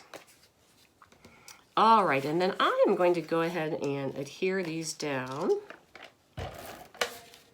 So again, we talked about the fact that I am not athletic at all. And before I was married the first time, I dated a man pretty seriously, and he was from New Zealand. And we actually met when I was studying in university in London. So I studied art at the University of London, and I happened to meet him there. And we dated for several years while I was in college, going back and forth to visit each other in London. And then at some point, he decided I was going to meet his parents. So I traveled to New Zealand to meet his family. And while we were there, which was just a lovely vacation with lovely people, and while we were there, he decided that I was going to learn how to ski because the place to learn how to ski is in New Zealand. So here I am in New Zealand. It is a breathtaking island. I was in the southern island, and the views, are they're just not words that I can use to describe how beautiful they were. And he puts me on the bunny slope of this amazing spot in New Zealand, and I fall the first time, and I could not get up. We tried probably 2 or 3 more times, and he was then convinced that I really don't have an athletic bone in my body, and we stopped trying. So I spent the rest of the day in the lodge while he did skiing on the slopes in New Zealand. It was It was a funny day. It was a beautiful memory, and it just reinforces that I am not meant to do any sport of any kind. All right, so now we have all of our photo mats all cut and ready to go there. So now, of course, we're going to put together the rest of these die cuts.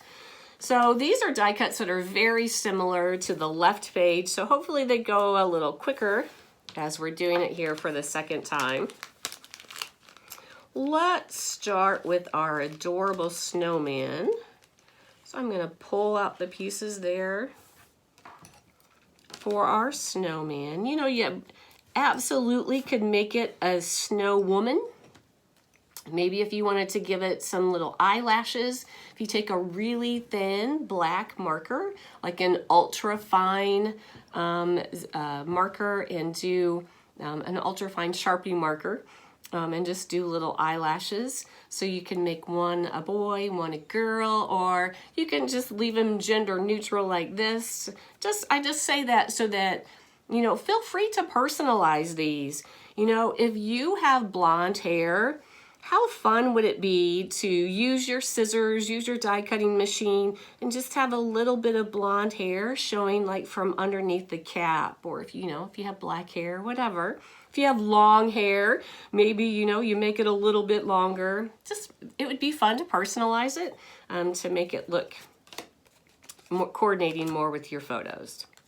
All right, so for this one, a little different than the first one that we put together in that the brown is the base layer, and then after the brown, we're going to add the black. And again, that's a pretty big layer there, so I'm going to use my dry adhesive for the black. We just want to make sure that it all lines up appropriately. All right, so you will notice, if you can see it, there is that kind of weird little piece of brown there that doesn't line up. It is supposed to be that way. It is part of the die cut, so it will look that way.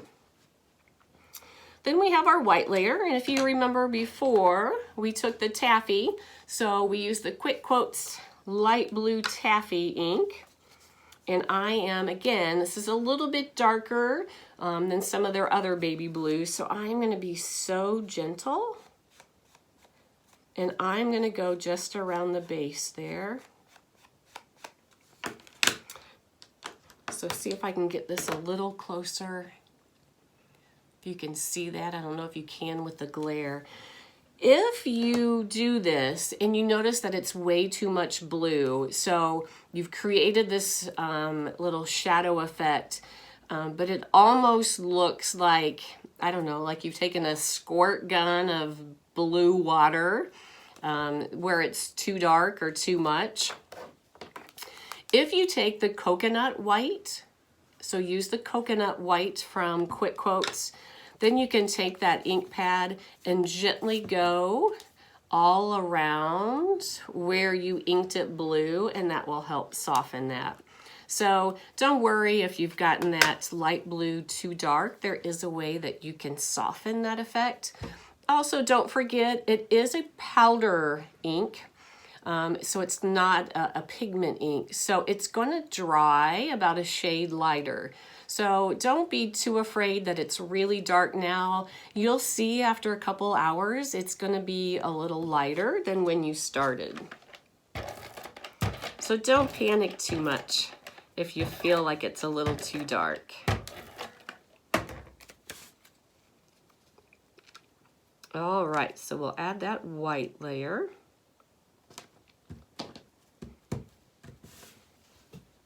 All right, no scarf for this one because it has a really long cap. So the pink is the base layer in this one. So again, a little bit different than the last one, but the pink is the base layer. So I'm going to take my strawberry milkshake, and I am going to ink, if you can see here, just along that brim there where that would meet the face. So I'm going to go just along that inside edge. And you can use a dauber if you prefer. There are times that I use daubers, and then there are times I go direct from the ink pad to the die cut. And most of the time I do direct. There are a couple reasons why I do one versus the other. For this particular technique that we're doing, I think direct for me works just fine. And again, it's part of this series that will go into more depth about inks and chalking and things like that as well. So I did ink that pom-pom, that little circular portion there at the tip of our cap as well. So again, with that pink inking, we inked just along the brim where it would meet the face and just along that little pom-pom there. I'm going to go ahead and adhere that portion. I'm going to adhere it direct. You are welcome if you want. You can use the 3D pop. I wanted to pop just the nose and the cheeks. So I'm going to go direct with my cap here. And you should see that it's got a perfect little spot that it fits into, just like so. All right, that red does have two layers, so we have a darker and a lighter. So the darker is the top layer. So I'm going to give it just some quick dabs of glue. And I'm going to adhere these two layers together first and then adhere them to the base layer of our cap there. I just thought that was a little easier because that top layer is a little bit difficult and a little bit more intricate. I just thought it would be easier to make that sturdy there at first, and then we can add that to our cap.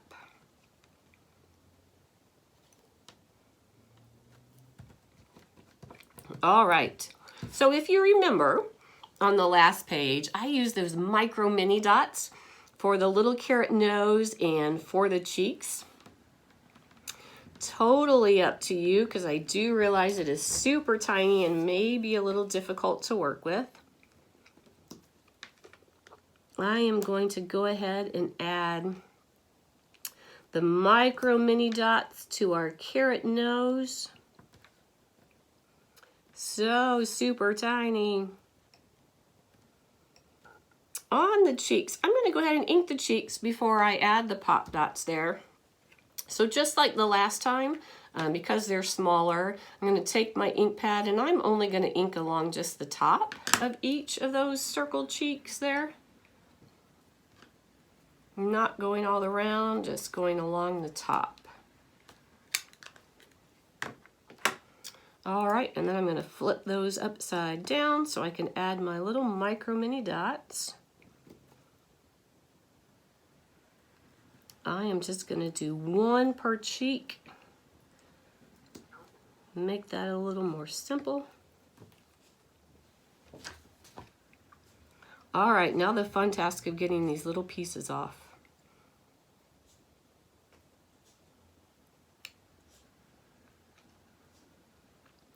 Those don't want to come off. They're enjoying their home on top of that little pop dot. There we go. All right, so I'm going to add our nose. It looks so different just by adding the nose, doesn't it?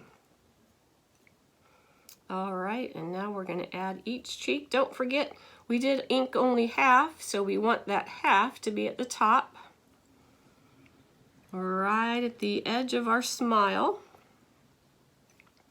And then again. So we're looking for that inking only at the top and adding it there. Voila, so cute, right? I think they're just the cutest little snowman. All right, I'm going to pull out our chevrons and our snowbank for our snowman. Those aren't layers, so there's nothing we need to do with those now. All right, so I'm going to go ahead and do the cardinal next. You know how I talked about how the pop of color worked on our left page because we had 3 pops of red, but also notice how when you look at the spread as a whole, we have 3 cardinals. So we have the 2 cardinals on the left and the 1 on the right. That really helps tie all of that design together. So that again is part of this entire series. So we're going to do a chapter that will be probably pretty lengthy on just basic graphic design techniques that's going to work well. So I wanted to start selfishly with my favorite section because I love to pick out pattern paper. It's one of the best things, I think, of putting a spread together. But I think pattern paper is really one of the main things that helps bring a spread to life. It really helps kind of set the backdrop for what your pictures are going to be on top of. So I think it's a great foundation. And once we have that established, it's one that's going to be easy to build on. So with our cardinal, we do have that red. So I'm going to ink it with the barn board, and I'm going to ink along that top wing and then along the belly there. Like so. So I'm going to adhere that red layer. Now don't forget that these have 2 black layers. So there is a shadow and then one that's going to fit our cardinal exact. So make sure when you're adhering that red layer that it's to the appropriate one, because we'll notice that the one that it goes to has the itty bitty skinny little legs down there, and it's not the shadow of that. All right, and now we have that beak. And again, if you'd like, we're going to take the pumpkin pie. We're just going to hit just the edge. We don't want to ink that entire beak because then it all looks orange. You kind of would lose the yellow. So we want to still see the yellow. We just want to add the highlight there of the orange. All right, and now we're going to take our little cardinal here and we're going to add him to a shadow. You could put the 3D foam in between these layers if you desired. Or you could just adhere them together, kind of sandwich them together. All right, there's a couple more die cuts that we still need to put together because they have a few layers. I'm going to pull out the flower, and then of course we have that single layer snowflake. And then the same thing with the flower from the other side. I'm going to not do any inking of any of these pieces.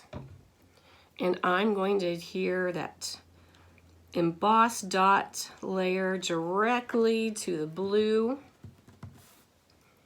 And then I'm going to use the micro mini dots to pop dot that center. So I'm going to add 3. I tend to be pretty generous with my pop dots because I like things to lay flat. So I'm trying to raise almost the entire surface because I like it to lay pretty flat.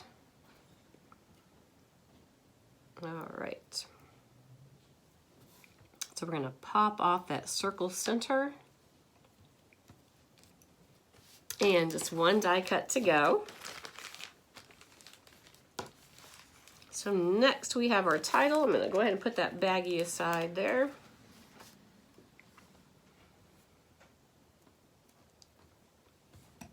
So we have all these individual letters that we're going to hear to create that title there.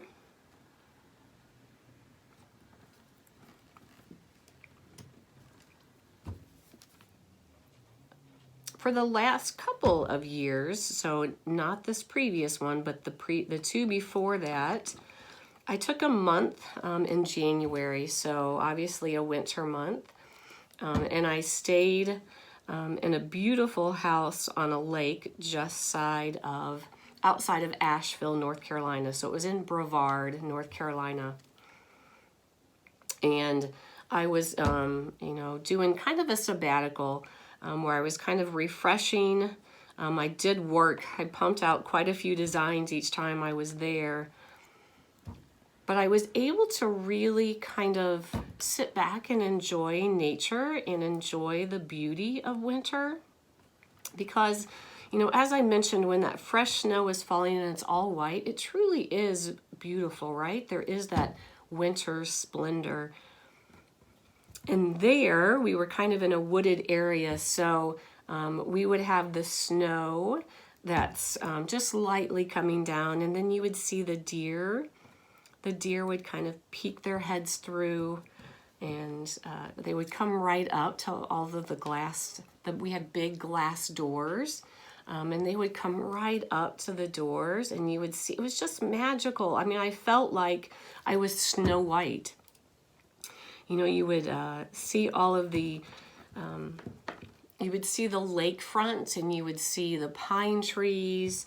You would see this beautiful white dusting of snow falling, and then you would have all of these deers out playing in that fresh snow.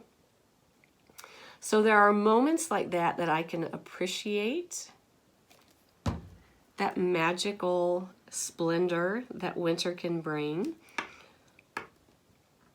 On a day-to-day basis, though, a winter by winter basis, should I say, my ideal snow is being on Main Street in Disney and watching the fake snow fall while it's 70 degrees. That's really my ideal way to spend winter.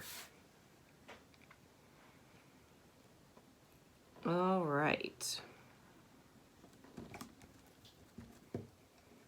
So there we go. There is our Winter Splendor title. All right, so I think we have all of our pieces ready to go. Let me pull our spread back here. So from here on out, you can kind of see how everything gets laid out. Let me move my scissors so you can see the spread here. I'm just going to take all of my die cuts and adhere them all here in the lower right corner.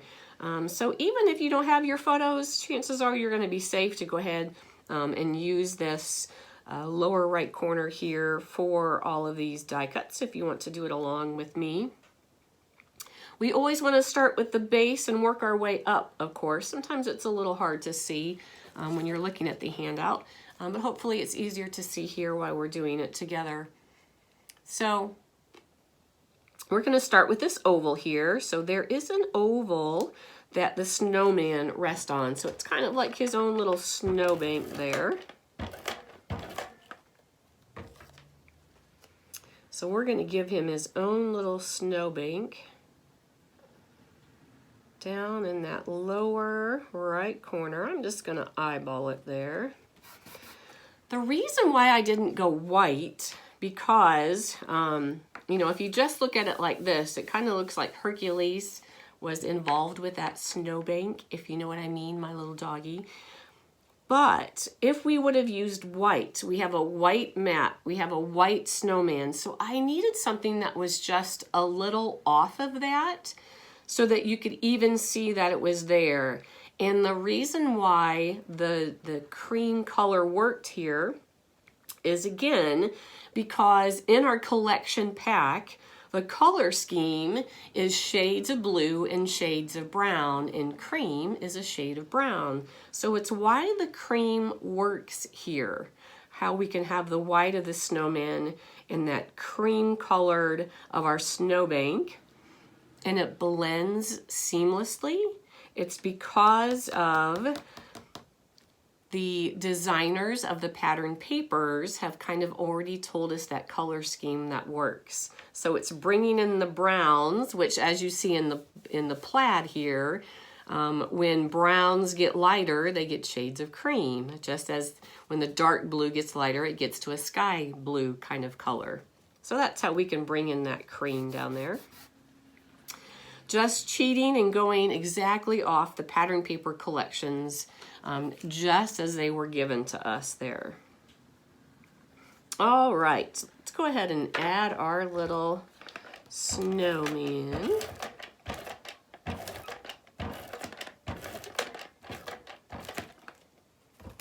And then we can kind of tuck everything in around him. You know what? I almost forgot. If you look here, can you see? Right here. As Bob Ross would say, there's a happy little tree in the background that I almost forgot. See that happy little tree back there? So let's go back to our sticker sheet and let's find that little tree. So down here in the corner, we have that snow-covered tree there. Let's go ahead and tuck that in behind our oval. I'm going to push him over just a little bit. All right, just like so. And the reason I tucked him back in there, because when you look at this overall, see how big our snowman is. And so that little snow-covered tree there really helps add some dimension to this little diorama here of die cuts.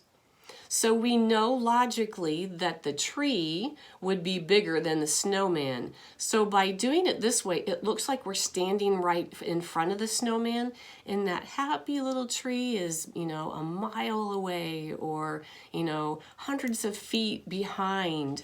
So it just kind of helps add a sense of depth by adding that little sticker there. So I don't want to forget that sticker.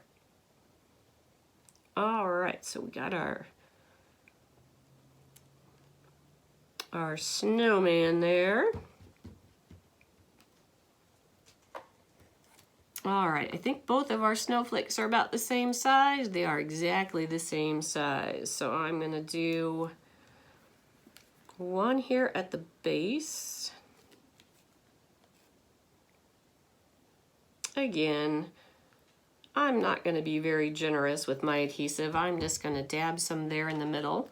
I'm going to use this kind of as my little cheat because I want my title to go about there. So let's stick that under.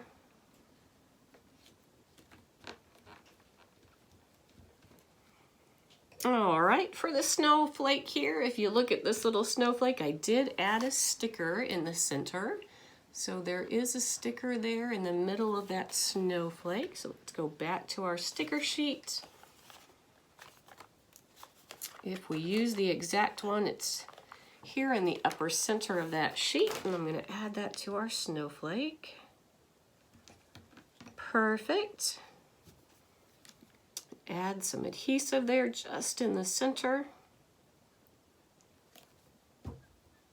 And we're pretty close to wrapping this one up.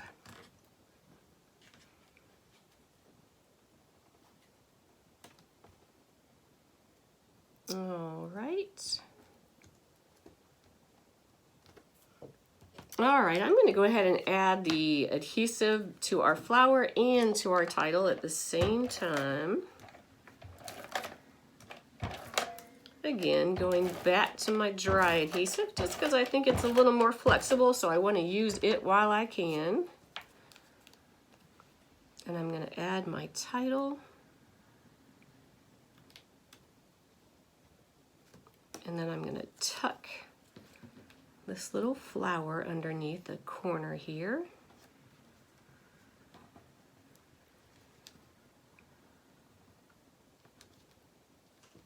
All right, so we still have our cardinal. I think I'm going to go ahead and use some 3D pop dots on him. We're going to make him stick out just a little bit. Going back to those Tim Holtz scissors.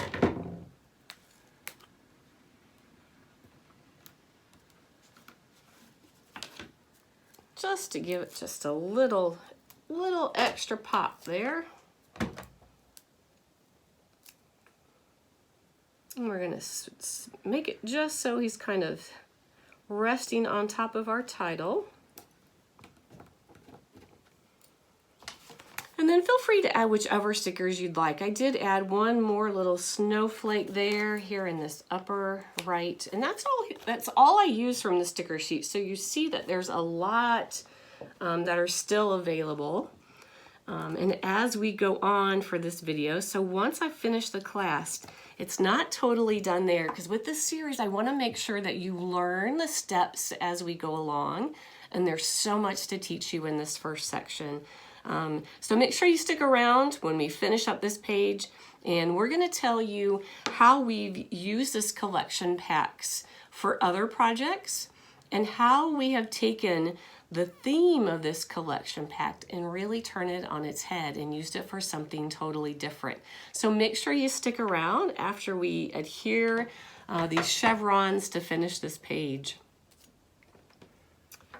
We have just a few more tidbits we want to make sure that we get to. All right, so I'm using these chevrons just as an arrow. So we're going to adhere them one right after the other. We're going to leave just a little tiny space in between them, and I am going to point them to our photo mat here. So depending on where your photo mats are, you might need to angle them a little, maybe put them in a different direction. The first time we used it to point to the title, and this time we're using it to point up directly to our photo.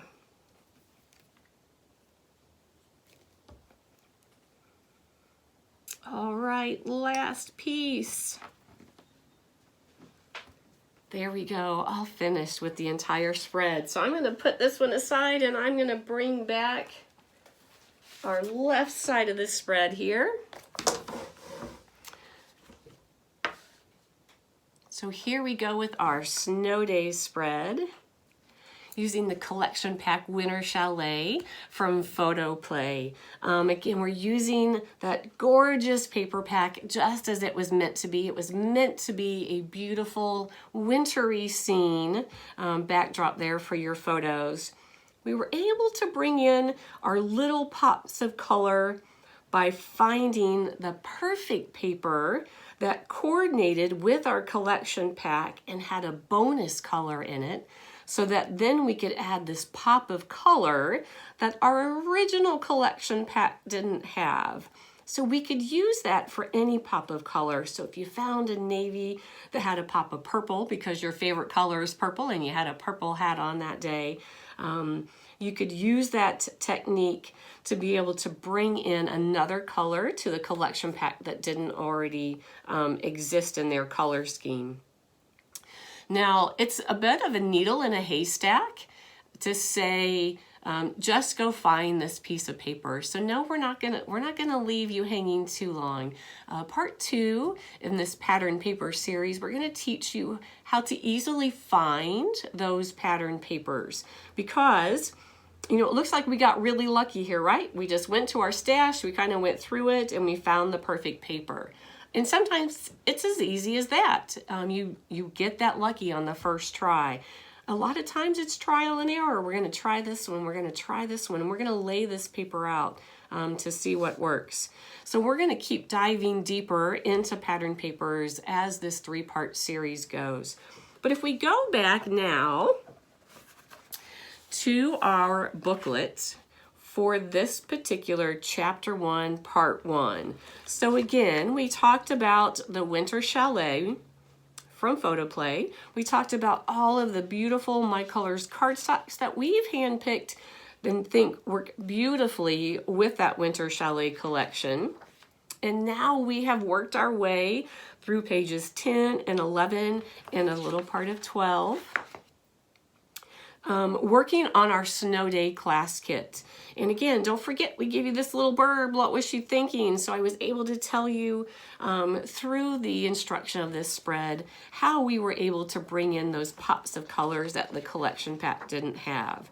So stay tuned. We're going to keep working our way through this booklet, and we're just going to give you some highlights. on how we were able to take the winter chalet and use it for things maybe a little more unexpected. So stick around, stay tuned for just these next few minutes. So as we wrap up our snow day spread, when you're flipping through your idea booklet here, you'll notice the next thing is our Star Wars page, made from the exact same winter chalet pattern paper pack. So the question is, what are you thinking to go from a collection pack that is made for a snowy themed design like the one we just completed? How do you go from that to this? So every pattern paper collection pack always has some papers that are very general and themed. So obviously when you're flipping through this, there's going to be patterns that are very specific to winter. So we have our winter trees, we have our ice skates. So we have patterns that are very specific winter, but then they throw in patterns into this collection pack that are general and can be used really for anything. So I'm going to set this aside here. So I was flipping through this pattern paper pack, and when I was flipping through and I came to the Starry Night paper. So I saw this Starry Night paper, and my first thing was Star Wars. And you know, when you're looking back, when you have this winter chalet paper pack, so we have this pattern paper pack, and say you're from Florida, or say you're from an area that doesn't get a lot of snow, or you're like me, and you might be from an area that gets a lot of snow, but we aren't going outside in the snow to take photos because it's too dang cold. So you might not have any winter photos. That doesn't mean that we can't use the winter chalet paper pack to meet our scrapbooking needs. So again, I was flipping through this, and when I came to this Starry Night, these long stars here, so if you notice in the pattern, there are these stars that have that kind of long ray coming out of them. So my first thought was Star Wars. That would work perfect for outer space, for the galaxy of Star Wars. It would also be beautiful if you're wanting to do like an Oh Holy Night kind of Christmas theme. It kind of also reminds me of the Star of Bethlehem when it comes to Jesus in the manger. So, you know, make your mind push itself out of the comfort zone. And when you get your collection pack that so many of you have ordered, and there's this sheet here that's kind of the cover page of your winter chalet, really stare at those and think what you could use those papers for that has nothing to do with winter. You know, this navy one here, the floral one, the stripes. There's so many opportunities that necessarily aren't winter themed. So that's how I started to convert this to Star Wars. So if you're also looking through that pattern paper pack, another one that struck me for Star Wars. So now I have my theme, and now I have my background paper for my page because it works perfect as the night sky. So now we need to add a couple more pattern papers that's going to make this page complete. So I continue to go through the winter chalet to see if any of them work.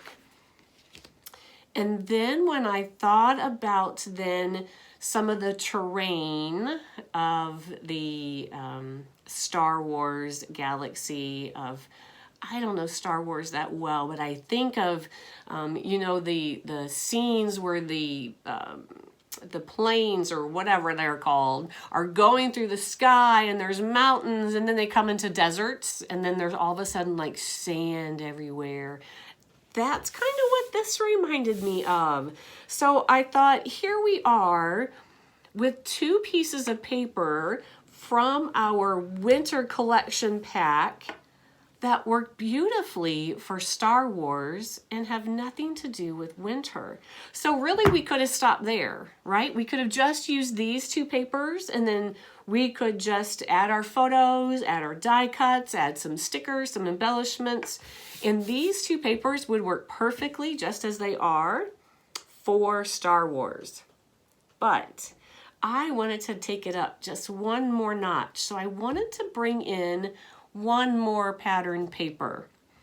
So what I needed to find in this instance, if you remember when we were putting together our Snowy Day spread, I said we needed to find a paper that was similar in color as to one of our main pattern papers, and then adds pops of something else, right? So I knew I wanted to bring in some oranges and reds into this spread. So now I have the task of finding a pattern paper that's going to give the Star Wars feel and allow me to bring in some oranges and reds, which also means that paper needs to have the navy, right? Bonus if it has the tan, but it really needs to have the navy. And lucky, we got lucky again, and we found the perfect pattern paper in this multicolored paper, also from PhotoPlay. It's part of the You're the Man collection. So again, I'm telling you right now why these extra pattern papers work with our Winter Chalet collection. So don't worry, I'm also going to tell you in the next series how to particularly find those pattern papers. Right now, I want to tell you why they work, and then we're going to go to how to find them.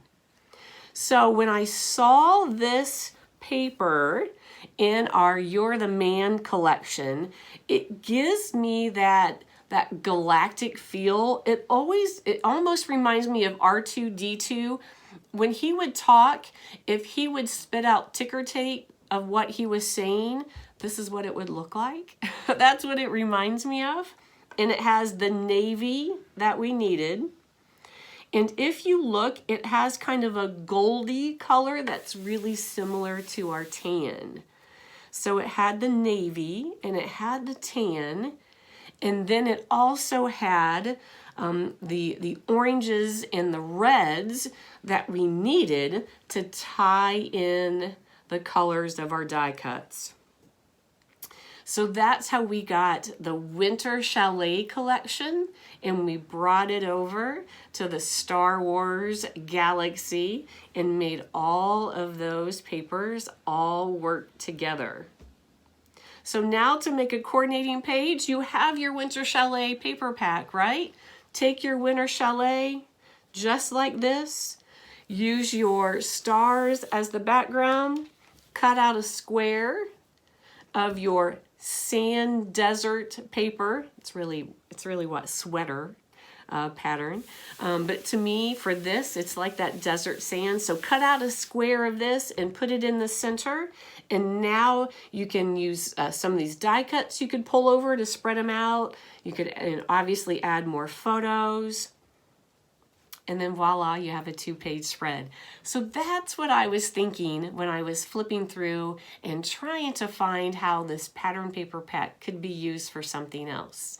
So, Joseph, what were you thinking when you went through the Winter Chalet pattern paper pack and created your design that's next up in our idea booklet?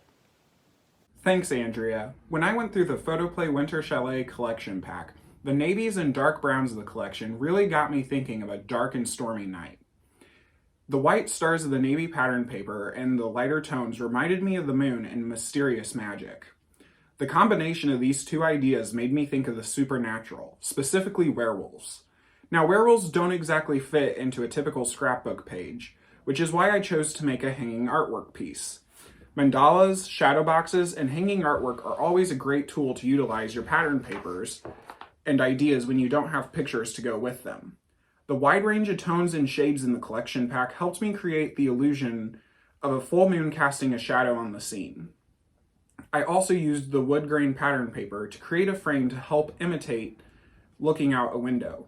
You could even put this in a shadow box and the glass would make it look as if you were looking out an actual window. Now, I know women love mythical creatures.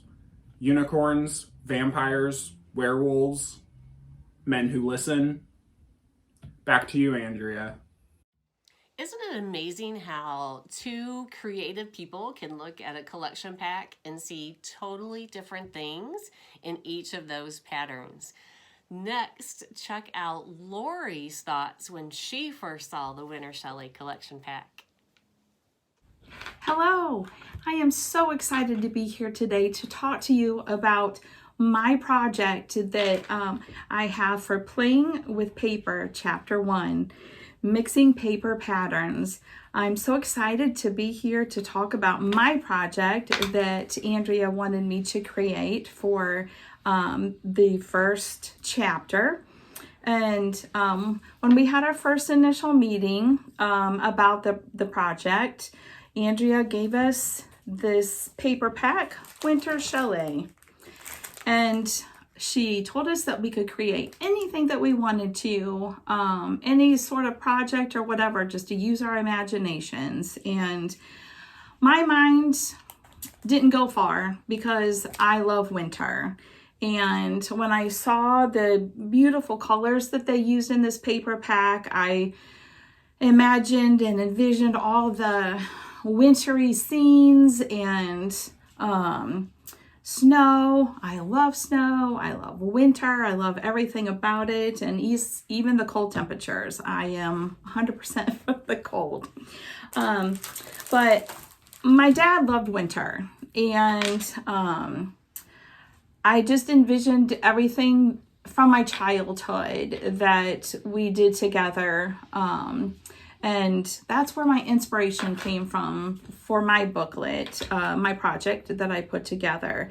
So let's go ahead and dive in and I'll show you what I created.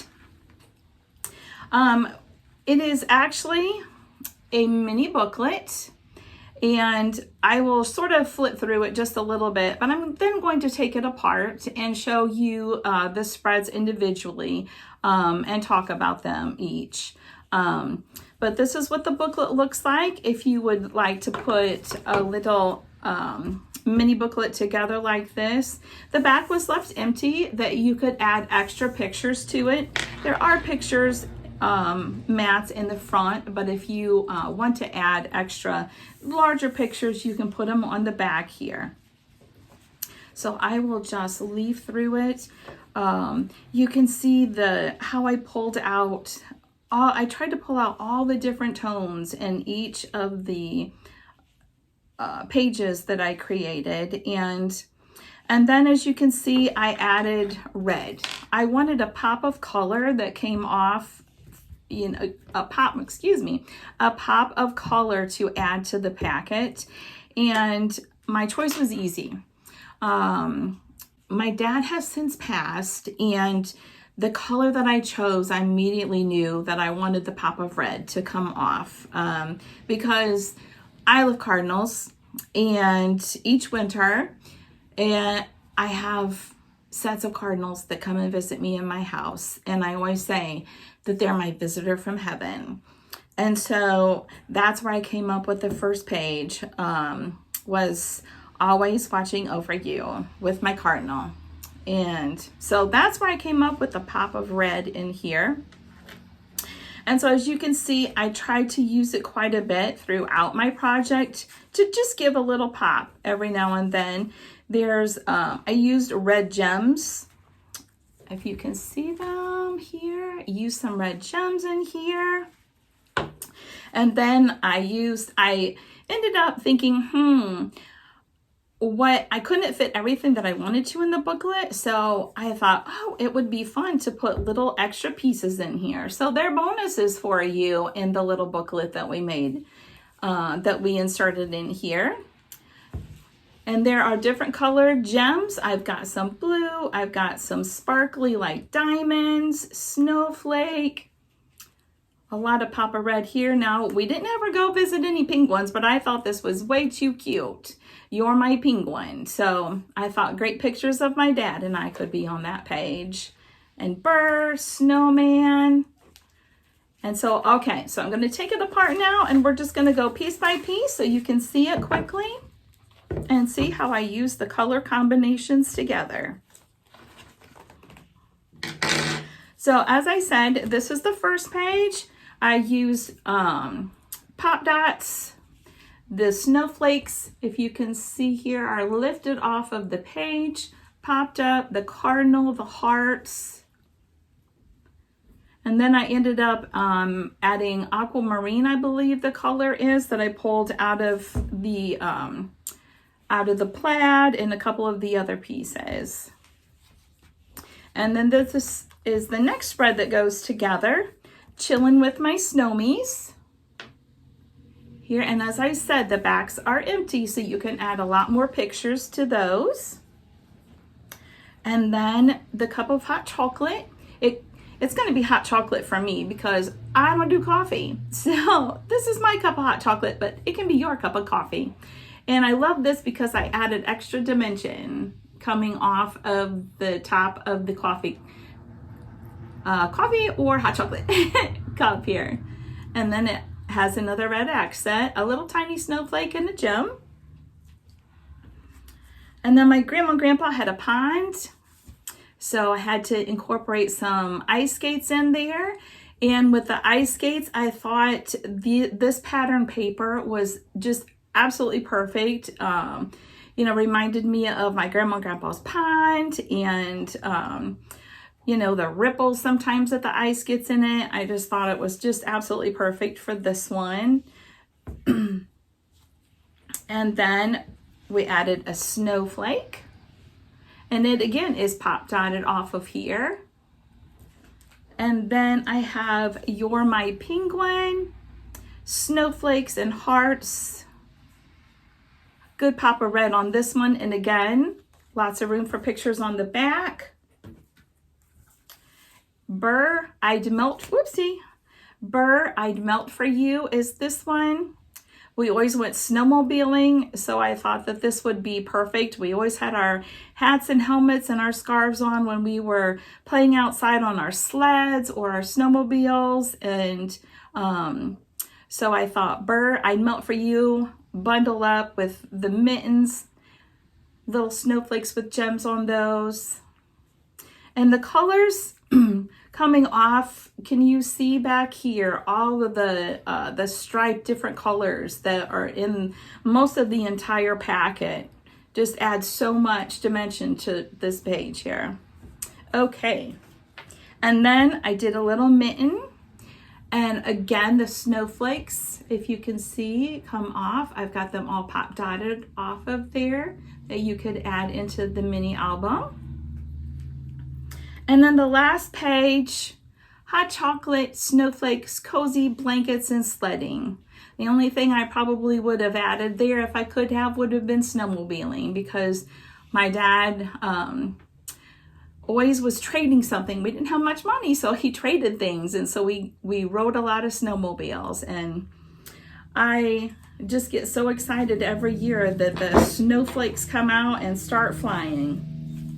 All right, so in the collection pack then, the Chapter 1 collection pack, you'll find my booklet starting on page 16. Whoops, oh shoot, slippery.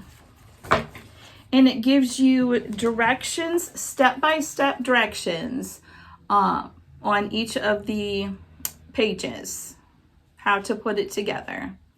Now you can, if you don't want to use a ring on it, you can put it in a little, it is a 6x6 So you could put it in a 6x6 album. So the pages, like I showed you, would go side by side. You could do that as well. You wouldn't have the extra room on the back for more pictures, but the pages would go side by side if you wanted to use a 6x6 album. So it goes on and it gives you each of the numbers and design space that for you to find what I used to create the entire album. They're also included, and the colors and the gems. And then it also adds in here the bonus ideas of the hot chocolate mug or coffee, snowflake, and the mittens. And then again, it tells my why up here at the top and what I was thinking when I created this booklet. And again, I went straight for the snow. That was where my brain took me for this project. And I hoped you loved my little 6x6 album. And if you ever take the time to make it, please share. I would love to see it, and I would love to see the pictures that inspire you to put on these pages. Thank you so much for joining me, and have fun. Thanks for tuning in to Chapter 1, Part 1 of our Playing with Paper series. We've just touched the surface of how to work with pattern papers, how collection packs make it so easy to put together that perfect scrapbooking page. Let's give you the highlights and wrap this up. The same pattern paper can look totally different depending on the surrounding papers. Pattern papers can be chameleons. They can shift to different hues and degrees of brightness according to what is near them. The exact same paper can have a very different aesthetic by simply changing the neighboring paper. Don't be afraid to mix and match papers. Lay your favorite pattern paper on several different options and see how it appears to change in appearance, depending on the surrounding papers. When you need to introduce a brand new color to your chosen collection pack, perhaps to coordinate with your photos or your die cuts, add a pattern paper whose base color is identical to your collection pack and incorporates tiny shapes in your desired colors. And don't forget, all collection packs have papers that are general in theme. Just because you're creating a school page, don't automatically rule out a beach collection. You just might find that perfect shade of teal you were looking for. Be sure to tune in to part 2 of Chapter 1 in our Playing with Paper series as we dive just a little bit deeper into playing with pattern papers in our scrapbooking pages. We're going to talk about the names of the various shapes of the patterns on pattern papers. We're also going to give you little ways to find that perfect pattern paper you are looking for. And then we'll wrap up this entire series with part 3 as we really go into the depth of pattern papers and when you should use one that's monochromatic and when that you should use one that's a little more bold in its shape. So much more to come. Thanks again for tuning in, and as always, happy scrapping!